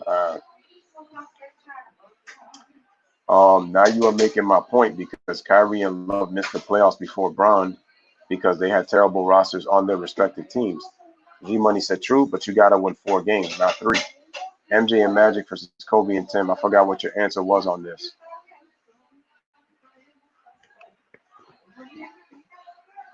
Well, let's see. Tim Duncan will defend Magic very well if Magic tries to drive to the basket. But remember, Magic had improved his outside shot, so he would take. And the thing is, Kobe's kind of a carbon copy like Jordan. And remember, Kobe played well with big men. I wonder how MJ would have played with a guy like Magic Johnson. That would have been interesting for me. Shout out to Watchful News, man. Watch. G Money, the Timberwolves were much better than '01 or '02 Magic. T Mac was just that good. And he says, you're proving my point, Freddie. Orlando had no reason to not win one more game. Yeah, that's my problem with Jonathan Isaac. He's just kind of injury prone, but he definitely has great potential. Orlando had no reason to not win one more game against Detroit in 2003 and advance. Detroit was swept by New Jersey in the Eastern Conference Finals. And I think they went to 6 games with the Philadelphia 76ers in the second round with Detroit. That's why I felt that those '03 Pistons were kind of a little bit weak, especially when they went down 3-1 to Orlando. And that was with having Ben Wallace. Well, this is pre-Rasheed, but this was when Chauncey started to come into his own as a starter, and then they had Rip Hamilton. That was Tayshaun Prince coming out party in the playoffs in 2003. That was his rookie year, and I know Tayshaun had a big moment in the '04 playoffs with that block on Reggie Miller. He says Chris Mullen in the building. What's up, Watchman? It doesn't matter. I'm saying Orlando was good enough to get out of the first round. G Money, if you take T Mac off the Magic, how many games do they win? Now that's a lottery team. That's a lottery team. I have no idea. Where do you think that Isaac will cap out as a scorer? What's his ceiling? Hmm.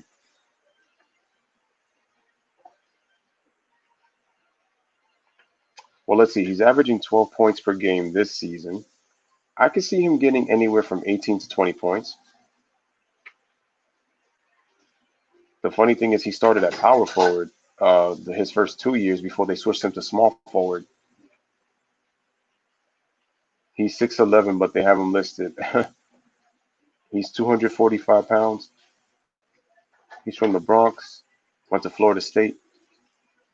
I feel like Isaac to me can be They call him the Minister of Defense, and his nickname is the Judah. Interesting. But I think, me personally, for Jonathan Isaac, I think his potential could definitely be like an 18 to 20 point score. I don't know if he's going to go there, man. I don't know if, I mean, listen, you he could probably surprise me. Who knows? He could probably surprise me.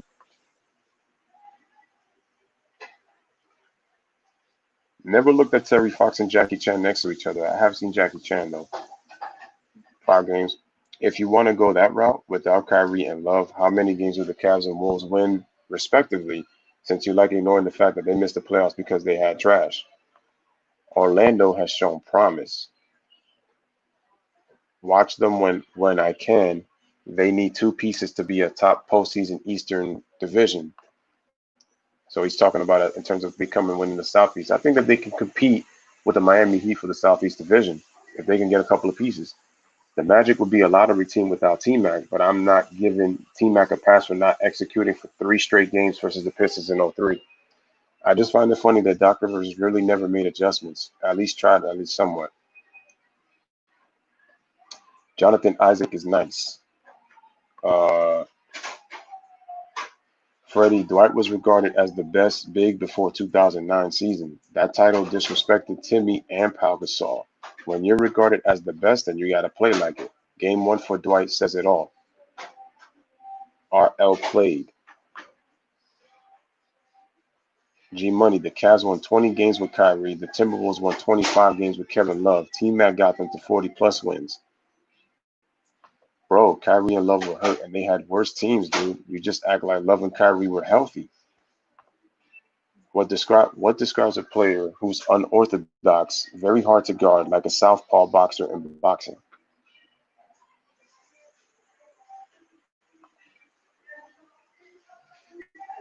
And he says he can respect that. Again, guys, smash the like button, hit the subscribe button, man, for the Louis Sports Network.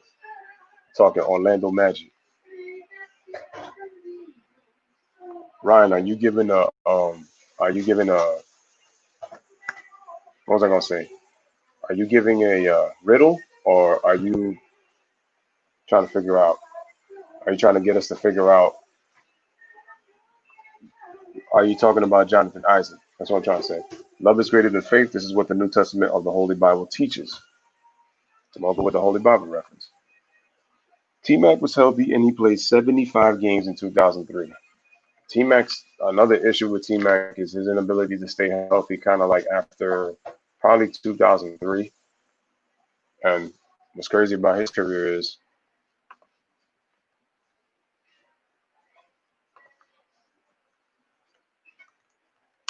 so I think since we got an interesting thing, we have to say how the Magic blew a 3-1 lead.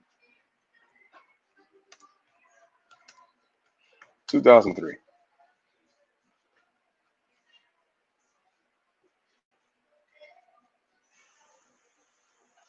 That is one of the worst collapses in playoff history,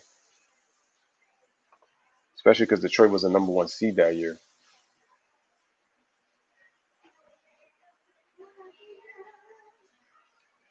Yeah, and here's another quote right here. In the first round, let me share the screen. I'm gonna share the screen really quick.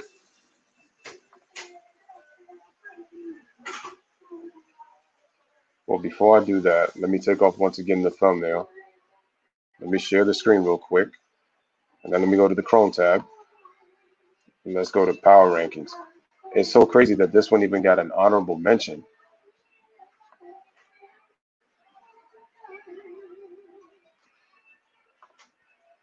Ron says if you watch the Magic play, they try to play the right way. They're just a little, they just need a little more talent. Yeah, they execute really well. They try to they make the extra pass. They try to play together, which is what I like.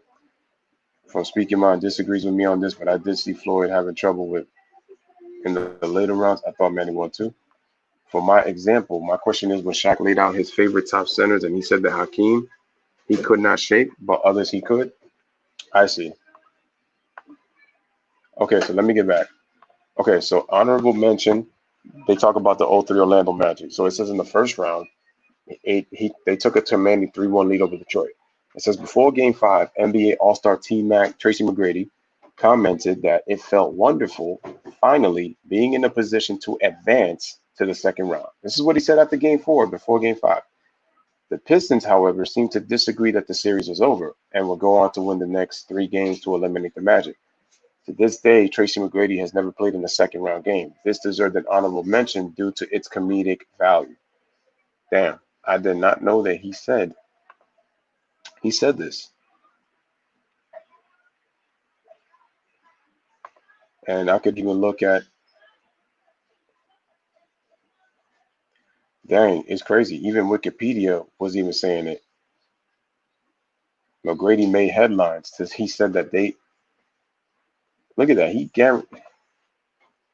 Bro, T-Mac guaranteed that they were going to the second round. I didn't even know he made a guarantee on this. Wow. And Tracy McGrady said he guaranteed they were going to the second round. Crazy.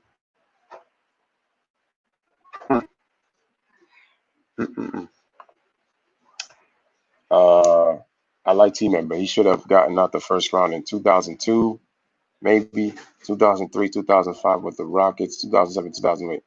T-Mac won 40-plus games for 3 straight seasons, playoff berths, with Pat Garrity, Darryl Armstrong, and Jack Vaughn. Well, I will agree with you with this, Freddie. That's not a great team that T-Mac had. I'm gonna say that. But when you make comments like that, that it's finally good to get to the second round, and you lose 3 games in a row, you can't give T-Mac a pass for that. So that's the problem. I would even have to see how T-Mac performed in those last 3 games. I'm actually gonna check. I'm actually gonna check myself. Let me see. Let's see. Let's look at the 2002-2003 roster. Okay. They won 42 games that year. They were 6th in the league in points per game. So the issue was that the Magic couldn't score. I mean, obviously, a large part of that has to do with T-Mac, obviously. They were 5th in the league in pace. So the Magic really loved to bring the ball down the court pretty fast. They just weren't a good defensive team. They were 24th in opponents' points per game. And in defensive rating, they were 20th out of 29 teams. This is when we had 29 teams in the 30. But they were 6th in points per game, and they were 10th in offensive rating. So they were a pretty good offensive team. And they were 5th in pace.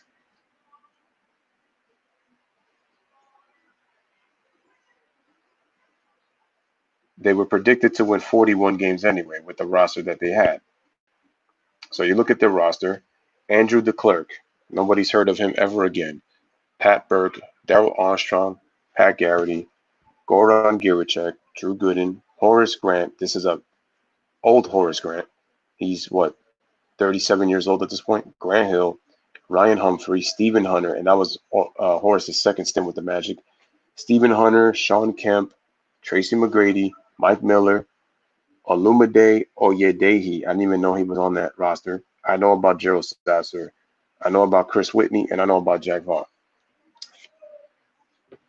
Grant Hill, unfortunately, was hurt. You have to ask yourself, how did this team take a 3-1 lead? If you look at their roster, goddamn, 1, 2, 3, 4. What? Bro, T-Mac was one of 6 players to average double digits in scoring. It's just he took, obviously, the most shots, and he averaged 32 a game. And that was T-Mac's best season. He averaged 32 points a game. He won the scoring title. He shot almost 46% from the field, 38% from 3, and he shot 79% from the free throw line, because T-Mac has never shot 80% or better in any season of his career. He gave you 6.5 rebounds and 5.5 assists. That's pretty good. That's actually pretty good. And he really didn't turn the ball over a lot. 2.6 turnovers per game.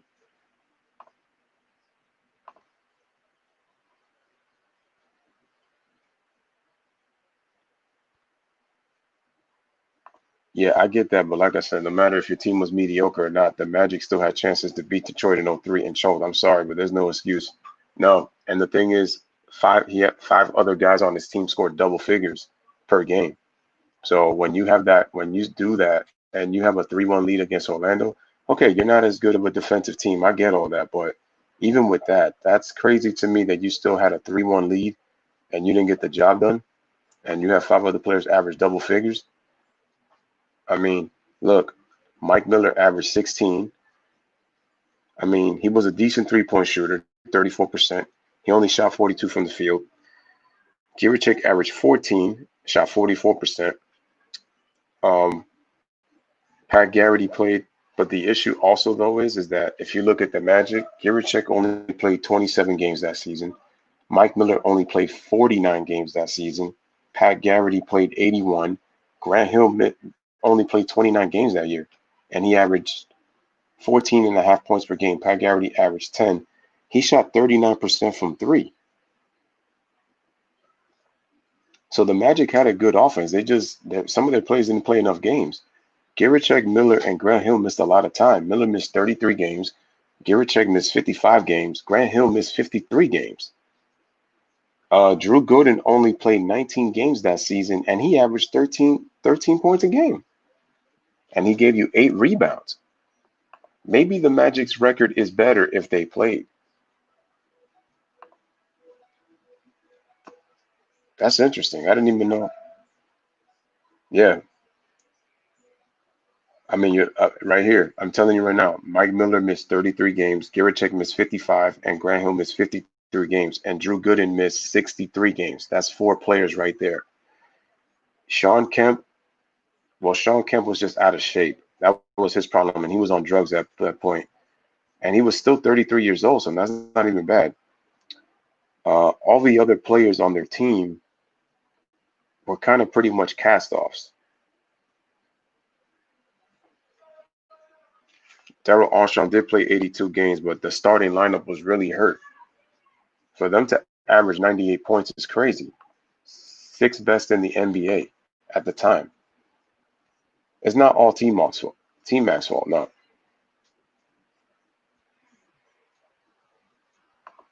Yeah. No team should ever blow 3-0, 3-1 leads, or in my opinion, 3-2 leads are much more reasonable to blow, considering because it's 2 games.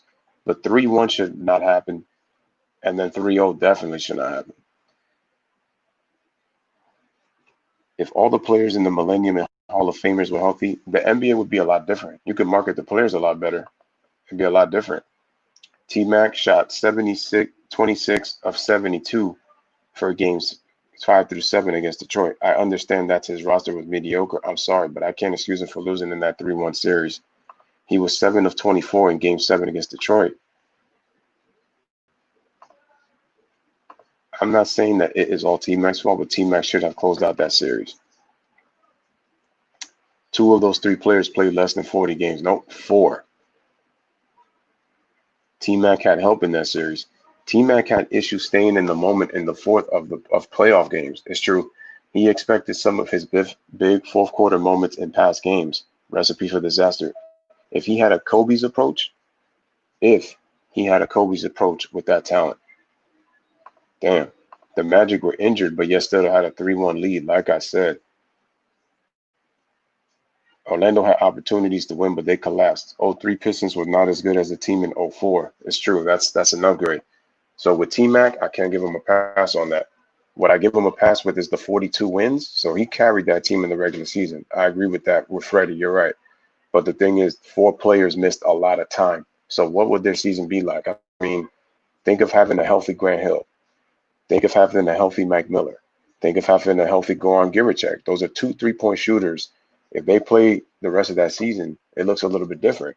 So the fact that T-Mac was still able to get a 3-1 lead, and then you make a comment like that and you don't get it done, and that's what G-Money just said, 26 of 72 the last 3 games, and you only shoot 7 out of 24 in Game 7, yeah, that's tough.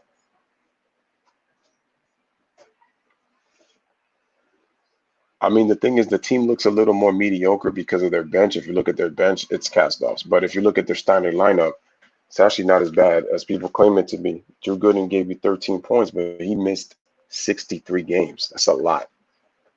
Girichek 55. Mike Miller, 33. And Grant Hill, 53. That's a lot of games missed by 3 starters and then a player that could kind of give you a double-double off the bench if he even plays more minutes. 13 and 8 off your bench is not bad.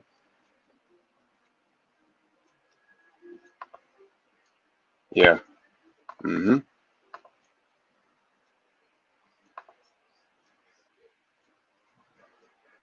All right, man. So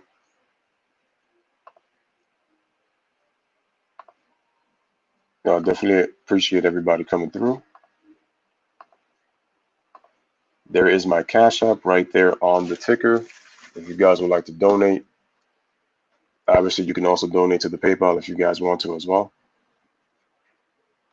Don't have to. If you would like to, it's all good. But yeah, I mean, I'll even go as far as the 2001, 2002 roster. Let me go 2001, 2002.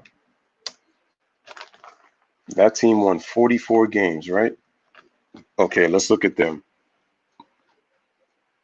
Yeah, that's the thing with Orlando. They were not a good defensive team, but if you look at their 2002 team, they won 44 games. They were fourth in the league in points per game at 100.5. That was fourth in the league. And offensive rating, they were seventh out of 29 teams, 107.0. They were expected to win 46 games that year. That's pretty solid considering the team that they had. And in the Eastern Conference, let's see. They had Jaren Jackson. Jaren Jackson helped the Spurs win a championship. They had Mike Miller. They had Monty Williams, Sasser, Troy Hudson. He was a pretty good player for the Minnesota Timberwolves. Grant Hill, who missed time with injury. They had Patrick Ewing, but he was done. Andrew DeClerc. Like I said, has anybody heard of him? D. Brown, Darrell Armstrong. I'm surprised that team even averaged 100 points per game and was fourth in the league. They were third in the league in total points. And they were fourth in the league in total points. They didn't turn the ball over that much neither. Without even a true point guard, they were sixth in the league in fewest turnovers. But their defense, they were 11th in steals. They were not a really good passing team, middle of the pack, 15th, 25th in rebounding, 20th in block shots, 19th in defensive rebounding, 20th in offensive rebounding. They were middle of the pack free throw shooting team. They didn't get to the line enough, but they were a top 10 3-point shooting team, eighth in the league. Eighth in the league. They were 12th in the league in field goal percentage, not bad. They had the 7 most field goals made, 5th in attempts, and overall they were 8th in the league in minutes. Now, if you look at T-Mac, oh my goodness, would you look at that? Once again, he had 5 other players average double figures, but let's look at what happened. Grant Hill was averaging 16 points per game. Only problem is he played only 14 games that year. Mike Miller, he played 63 games. So he missed 19, not bad. Darrell Armstrong played 82, 12 points a game. Mike Miller gave you 15. Pat Garrity gave you 11. Darrell Armstrong gave you 12. Horace Grant played 76 games, but he gave you 8 points per game. That's pretty good coming off the bench. That means that he would have been the 7th player on that team to average double figures if he gives you 10. And he was 36 years old at that point. Troy Hudson played 81 games, and he gave you 11.7 points per game. 68 games and was able to chip in 7 points per game. So if you look at the Magic bench already, that's already 26 points from 3 guys. Then you got Jaren Jackson. He gives you 4, 30. Bo Outlaw gives you 33. Didn't play a lot. Only played 10 games. He was 30. Jaren Jackson was 34. He gave you 4 points. Patrick Ewing gave you 6 points per game. 37, 40, 42, 45, 46. Bro, the bench is giving you a combined 46 points per game. And some of these guys, look, Patrick Ewing played 65 games. That's pretty good. Bushler played 60, but he didn't start. Andrew DeClerc played 61 games. Stephen Hunter played 53. D Brown only played 7. So Grant Hill was the key because he had injuries. But T-Mac, even if you look at it as a mediocre team, they got plenty of help, man.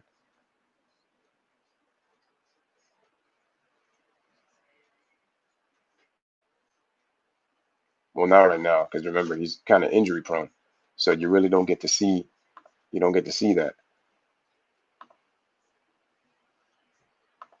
Yeah, Markel Fultz is on the rise.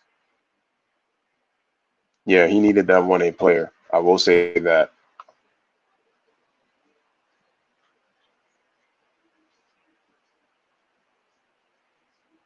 Hmm.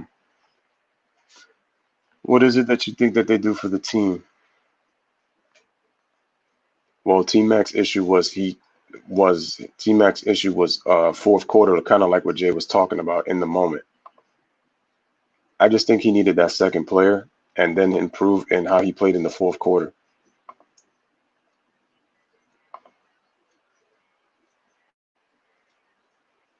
Oh, Drew Brees? Yeah. I'm gonna get to that tomorrow.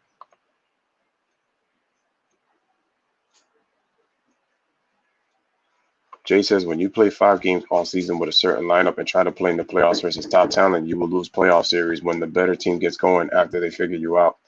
It's true. That's why it's important to mix up lineups. Moving the goalpost to Pumper Brown. What else is new? Drew Gooden wasn't great, but he was still nice. Just because you're not a top 50 to 60 player doesn't mean you're mediocre. Keep things in context. You said Larry Hughes was good with Braun, and he averaged 1 point in the NBA Finals. Larry Hughes was bad in the NBA Finals, but he was decent in the playoffs that year. Okay, so more myths. Let's go to the 2007 NBA playoffs. Now, I'm not going to do that. I'm sticking with the Orlando Magic. That's it. Sticking with Orlando.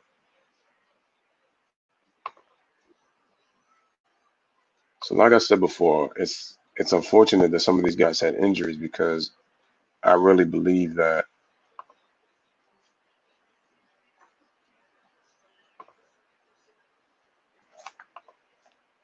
because this is a very good basketball team and on the Orlando Magic. And I just had him. There he is. Let me just put Markel Fultz real quick because I personally think. Okay, G Money says Larry Hughes used to have a 23-point per game season with the Warriors in 2000. He wasn't great in Cleveland, but he wasn't trash. Well, maybe Freddie B's trying to say he was trash in Cleveland. That's what he's trying to say. This guy right here is definitely going to be, he's definitely going to be the future. If he can get himself right, I think Markel Fultz can definitely be the future of this franchise.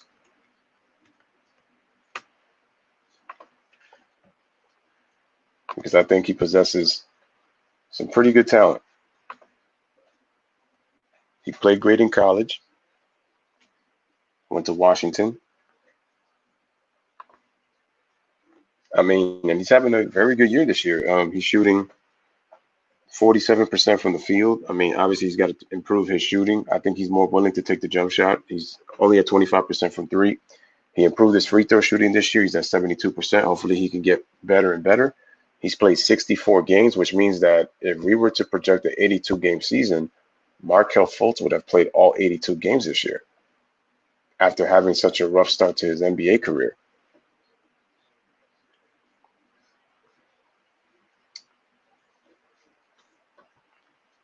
So obviously he has to work better with his shooting, but yeah, he definitely got better though. He's at 47 this year. So he has potential, and his free throw shooting went up too, even though he didn't play a lot the first 2 seasons. He went from 47 to 56 to now 72. So I think if he continues to work, I could see him becoming an 80% free throw shooter. Shout out to Alex Sports, and make sure you guys go subscribe to his channel. What's good, Alex Sports? What's going on? Larry Hughes averaged 1 point in the NBA Finals, played 20 plus minutes when he came back with an injury that Kobe played with. Man, please. I'm gonna say this. Larry Hughes is overrated. You're hearing it here. Larry Hughes is overrated. Was he good when he joined LeBron? Yes. But when it came to the results, Larry Hughes only averaged 1 point in the NBA Finals. 1 point. 1 point.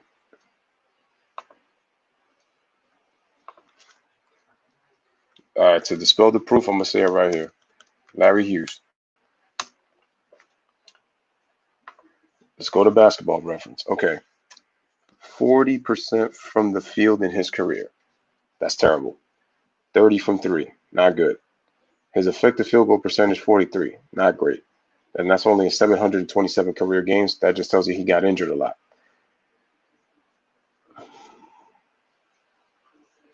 Okay, I think the season that G Money is talking about is, so he played all 82 games that year, but he actually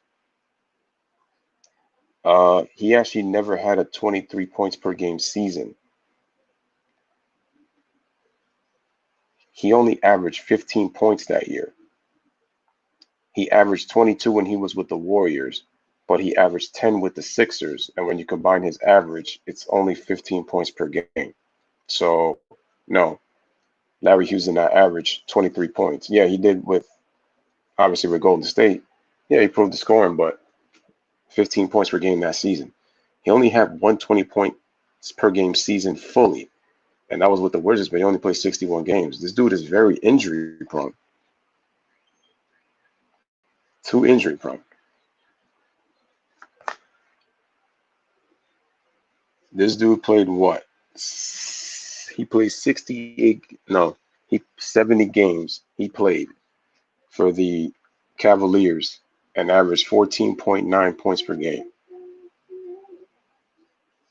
This dude really didn't do well like that. And let's go to his playoffs. Let me go to the postseason. Can we get to the playoffs? No. There we go. Okay, he averaged 11.3 points per game in the playoffs in 2007.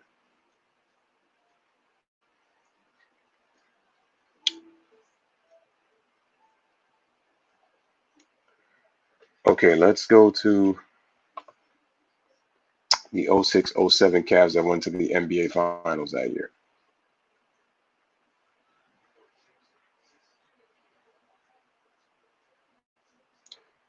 Okay, LeBron averaged 25. Larry Hughes averaged 11. Let's go to the NBA Finals.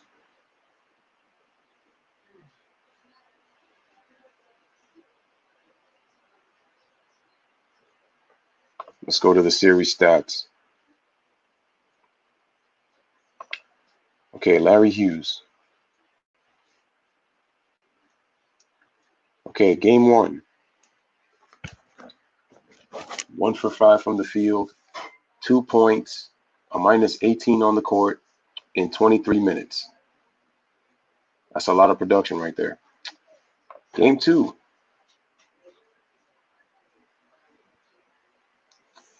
0 for 5 from the field, no points, minus 14 on the court in 20 minutes.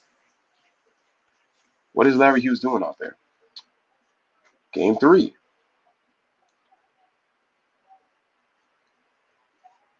Larry Hughes.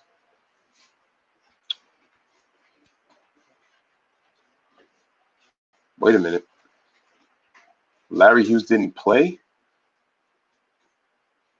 Interesting. They don't even have his name on the damn roster. He didn't even play in game three. Okay. Interesting. Probably because he was stinking up the joint. Game four. Game four. I believe Larry Hughes got injured during that series because he only played 2 games. Yeah.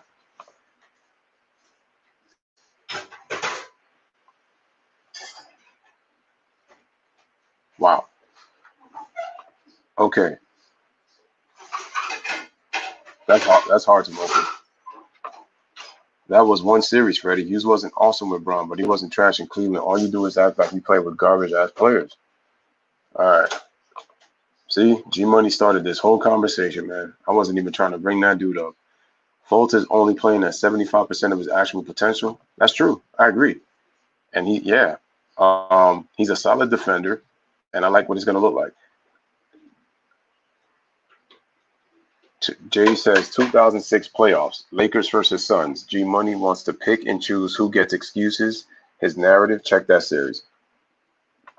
I'm not making it. You see, that's the thing with G Money, man. He starts a war and then he goes all over the place. It's like I try not to bring that up, man. I'm talking about the Orlando Magic, and you're bringing up Braun with 07, and this started with Braun in 09 with the Magic, and now it's gone to the Phoenix Suns. Nah, Kobe doesn't get a pass for that series. Nope. I don't care what anybody says. He don't get a pass for that. He never should have listened to the media. That's why Kobe can't get an excuse for that. I don't make excuses for any player when you have chances to win. Hell, I don't give MJ a pass for losing to the Magic in 95. He didn't get it done. G Money, check that series too. Check the lineup played versus the Suns and how many times it was played all year. Put it in context. I don't care, Jay. If you had a 3-1 lead to begin with, you should be able to close that series out. I like Kobe, but he and the Lakers choked. All right, G Money, let's not start any more of these wars again, because every time we do these things, it always takes out from what's going on. Maybe if I'll do NBA talk again and then probably do these wars, but this is what it is. G Money always starting a house of fire in the chat. MJ didn't play 2 months that season when he lost to the Magic. Where was the Bulls' power forward? Horace Graham was on the Magic. Put situations in context and understand them. Well, I'm gonna put it like this: did MJ get it done? No, he lost. So that's still gonna go on his resume. But at the same time, they were lacking rebounding, and it showed in that 6-game series. It showed. It really showed. They really did lack rebounding. If you think I'm giving MJ a pass, I'm not. I'm just saying that if you look at the Magic, they dominated the Bulls on the glass in that series. So there was no rebounding. And Jordan didn't have some scoring games. He just wasn't consistent.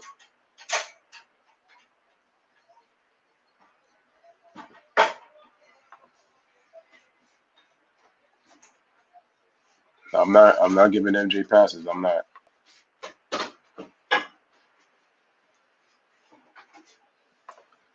I'm certainly not doing that.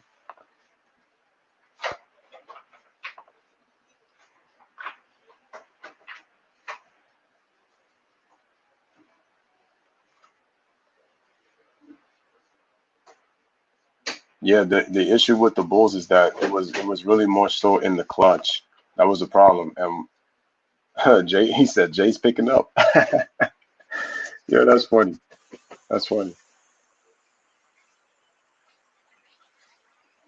To be honest with you, G Money, I didn't see the Bulls beating the Magic that year. I didn't see it after game one.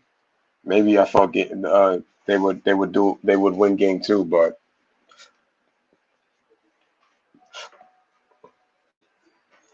I definitely think the Magic could definitely be good. I definitely see this team. But Freddie Gee, didn't I pick up your slack too though? I told you what Larry Hughes averaged in the finals, and he ain't played the last 2 games of the series against the Spurs. But I'm gonna say this though. It's amazing to me that the Cavs actually had 3 winnable games against the Spurs, considering that the Spurs were the better team. So if we're speaking objectively, but Larry Hughes, man, 1 point though, after 2 games you were gone, bro. His name doesn't even show up on the damn roster after game 2. Like, what the hell? Fultz with the Magic is finally getting his career off the ground. Hopefully he can reach his potential. Facts, Ron. Jay, I'm chilling with the wife and keep killing G Money. He said Freddie with the gunshots, pow pow. Aaron Gordon should have won that dunk contest. Listen, man, you could make the case that he should have won both. And if they were gonna give Zach LaVine the 2016, he should have won the against Derrick Jones. But we know bias D Wade out here making excuses. Aaron Gordon was the true dunk champion. But To me, at this point, Aaron Gordon doesn't even need to focus on that. He needs to focus on becoming a better basketball player. So, so because I definitely want to see Aaron more of just a dunk contest champion. He's rightfully the two-time dunk contest champion, in my personal opinion. Um, if you would write a message in a bottle, if you're on scene, what would you write?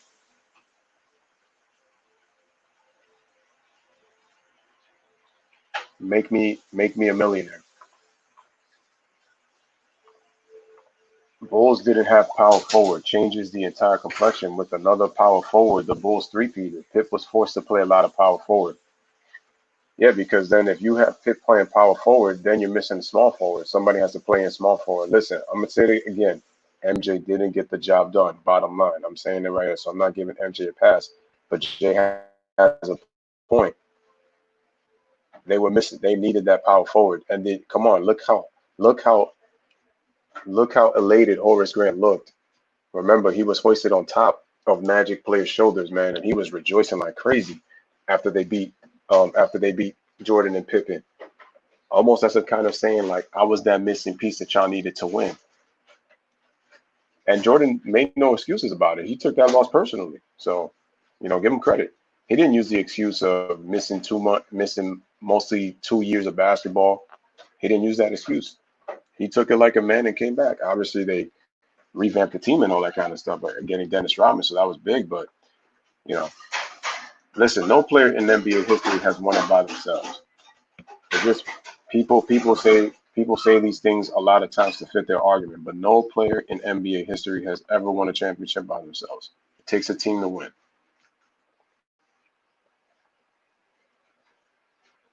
No, the issue with the Bulls was they lost close games, but I'm telling you that rebounding, um, is a factor. That really hurts. The Bulls control the boards. They easily beat the Magic. That's the thing. That it always comes down to, can you get that key rebound, man? That's the thing. Can you get that key rebound? He should have been. Yeah, Aaron Gordon should have been further along as a player. True. It's just he's not. You know. And the thing is, I want Aaron Gordon to fulfill his potential, man, because I think he can really be good.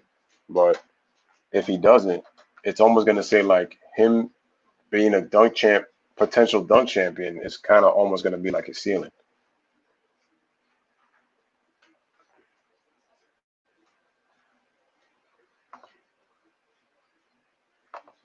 I don't only use stats, man. I look at the context and avoid excuses. Yeah, Aaron Gordon at this point in his career, yep.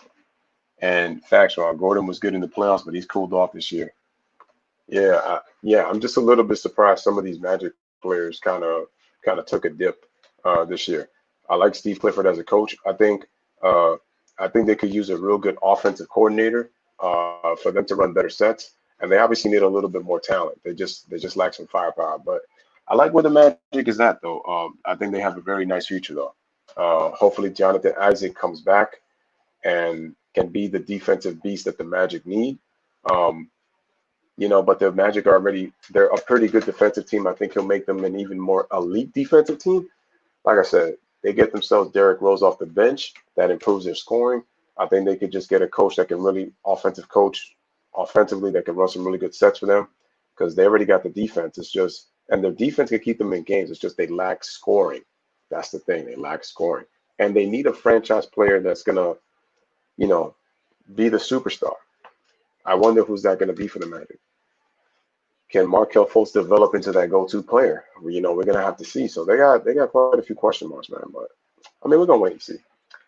But ladies and gentlemen, this is your boy Lewis with another one. Shout out to everybody in the chat. Shout out to the LSM Mod Squad. Appreciate everybody coming through. I thought this was a pretty good topic. And again, congratulations to the Orlando Magic for hosting the NBA's return. I think it's going to get a lot of fans invested. And again, shout out to the Magic fans everywhere around the world, including in Orlando, that have the opportunity to be hosting and get to see, all these NBA players. Even though it's weird, I mean, you really can't complain at this point because how many people were complaining that there was no basketball, and the NBA is doing the best they can to try to deliver to you basketball. So that's kind of like the way I see it. That's just my personal opinion. Because I just think the more that we complain and then the NBA tries to change things, then what's going to happen is that next thing you know, they're going to try to tweak things. Things doesn't make sense. It's going to interfere with something. Next thing you know, they might have to cancel the season, and the months are going to go by and by without really any resolution. So shout out to Tara Matthews, and she already said this. From what I'm hearing, they're saying that the NBA season is looking to start for the 2020-2021 season December 1st. I don't think that makes sense. I think that should start next year in January or February, me personally, because the NBA draft is on October 15th, ladies and gentlemen. I repeat, October 15th, and the NBA draft lottery will be on August 25th. So make sure you guys remember that. It'll be August 25th will be the NBA draft lottery, and the NBA draft is 3 days after the last game of the NBA Finals. All right. So like I said, shout out to everybody. Yo, shout out to Tyree, man. Make sure y'all smash that like and hit that subscribe, man, for the Louis Sports Network. Shout out to Tyree for coming in. And tomorrow I'm going to address the Drew Brees, LeBron James situation of LeBron calling him out for that. And like I said, I'm going to put things into context because, again, I think Drew is a good guy. But I could go on and on, but I'm gonna stop there, though. I'm going to stop there. 5 games all year and then playoffs against Suns. Once game tape was focused on the Lakers, the Lakers had no chance. Check the plus minus. There isn't enough time to combat at teams that figured you out with missing pieces. Magic need a bench player like Jamal Crawford. Oh, that's another guy that they really should look into. If he could get himself, the best minimum, yeah, I definitely think so. Yeah, for real. I didn't even think about him. That's true. Shout out to Tyree, man. Like I said, keep sharing and keep liking these videos, folks. Shout out to the LSM squad, man. Y'all always hold it down for your boy. Appreciate that, Tomoko, and I'm gonna try to check out your videos. So did not forget. It's just been kind of busy. This stream has been magical. I like the way you put that, man, with the magic touch. Trust the LSN touch with a little bit of magic. Sprinkle a little magic on it. And since we're in Disney, I mean, do I need to sprinkle magic with my hands or do I need a magic wand? That's how I got, you know. G Money, then you understand what you can and can't do with only 5 games under the belt going into series against a top tier offense. Lakers overachieved. The Suns figured them out and the Lakers couldn't combat it. 5 games. It is the Lakers' fault for not adjusting in games 5 through 7. Well, I do agree with Jay that the Suns figured them out and the Lakers didn't make adjustments.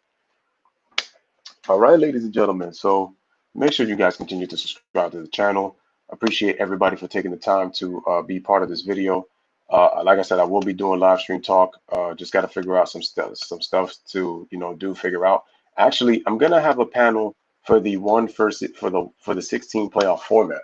That's what I'm gonna do. So let me get a panel for that tomorrow. That's what we're gonna do. So we're gonna come back with 2 videos tomorrow, and I want to have a panel for the 1 versus 16 format. I think this is gonna bring some really good conversation. So from the Louis Sports Network, and let me just put my PayPal in the chat for people who would like to donate. And you obviously got my Cash App right there on the ticker. But anyway, let me just check real quick. Their injured team had a 3-1 lead against the same top tier offense to begin with. Should have advanced. Okay.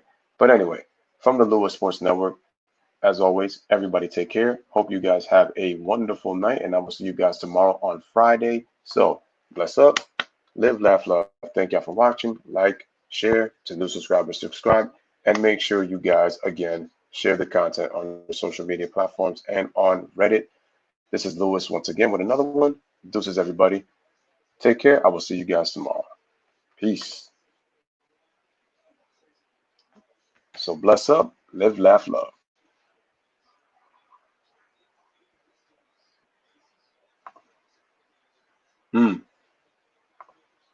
Good point, Jay. Good point.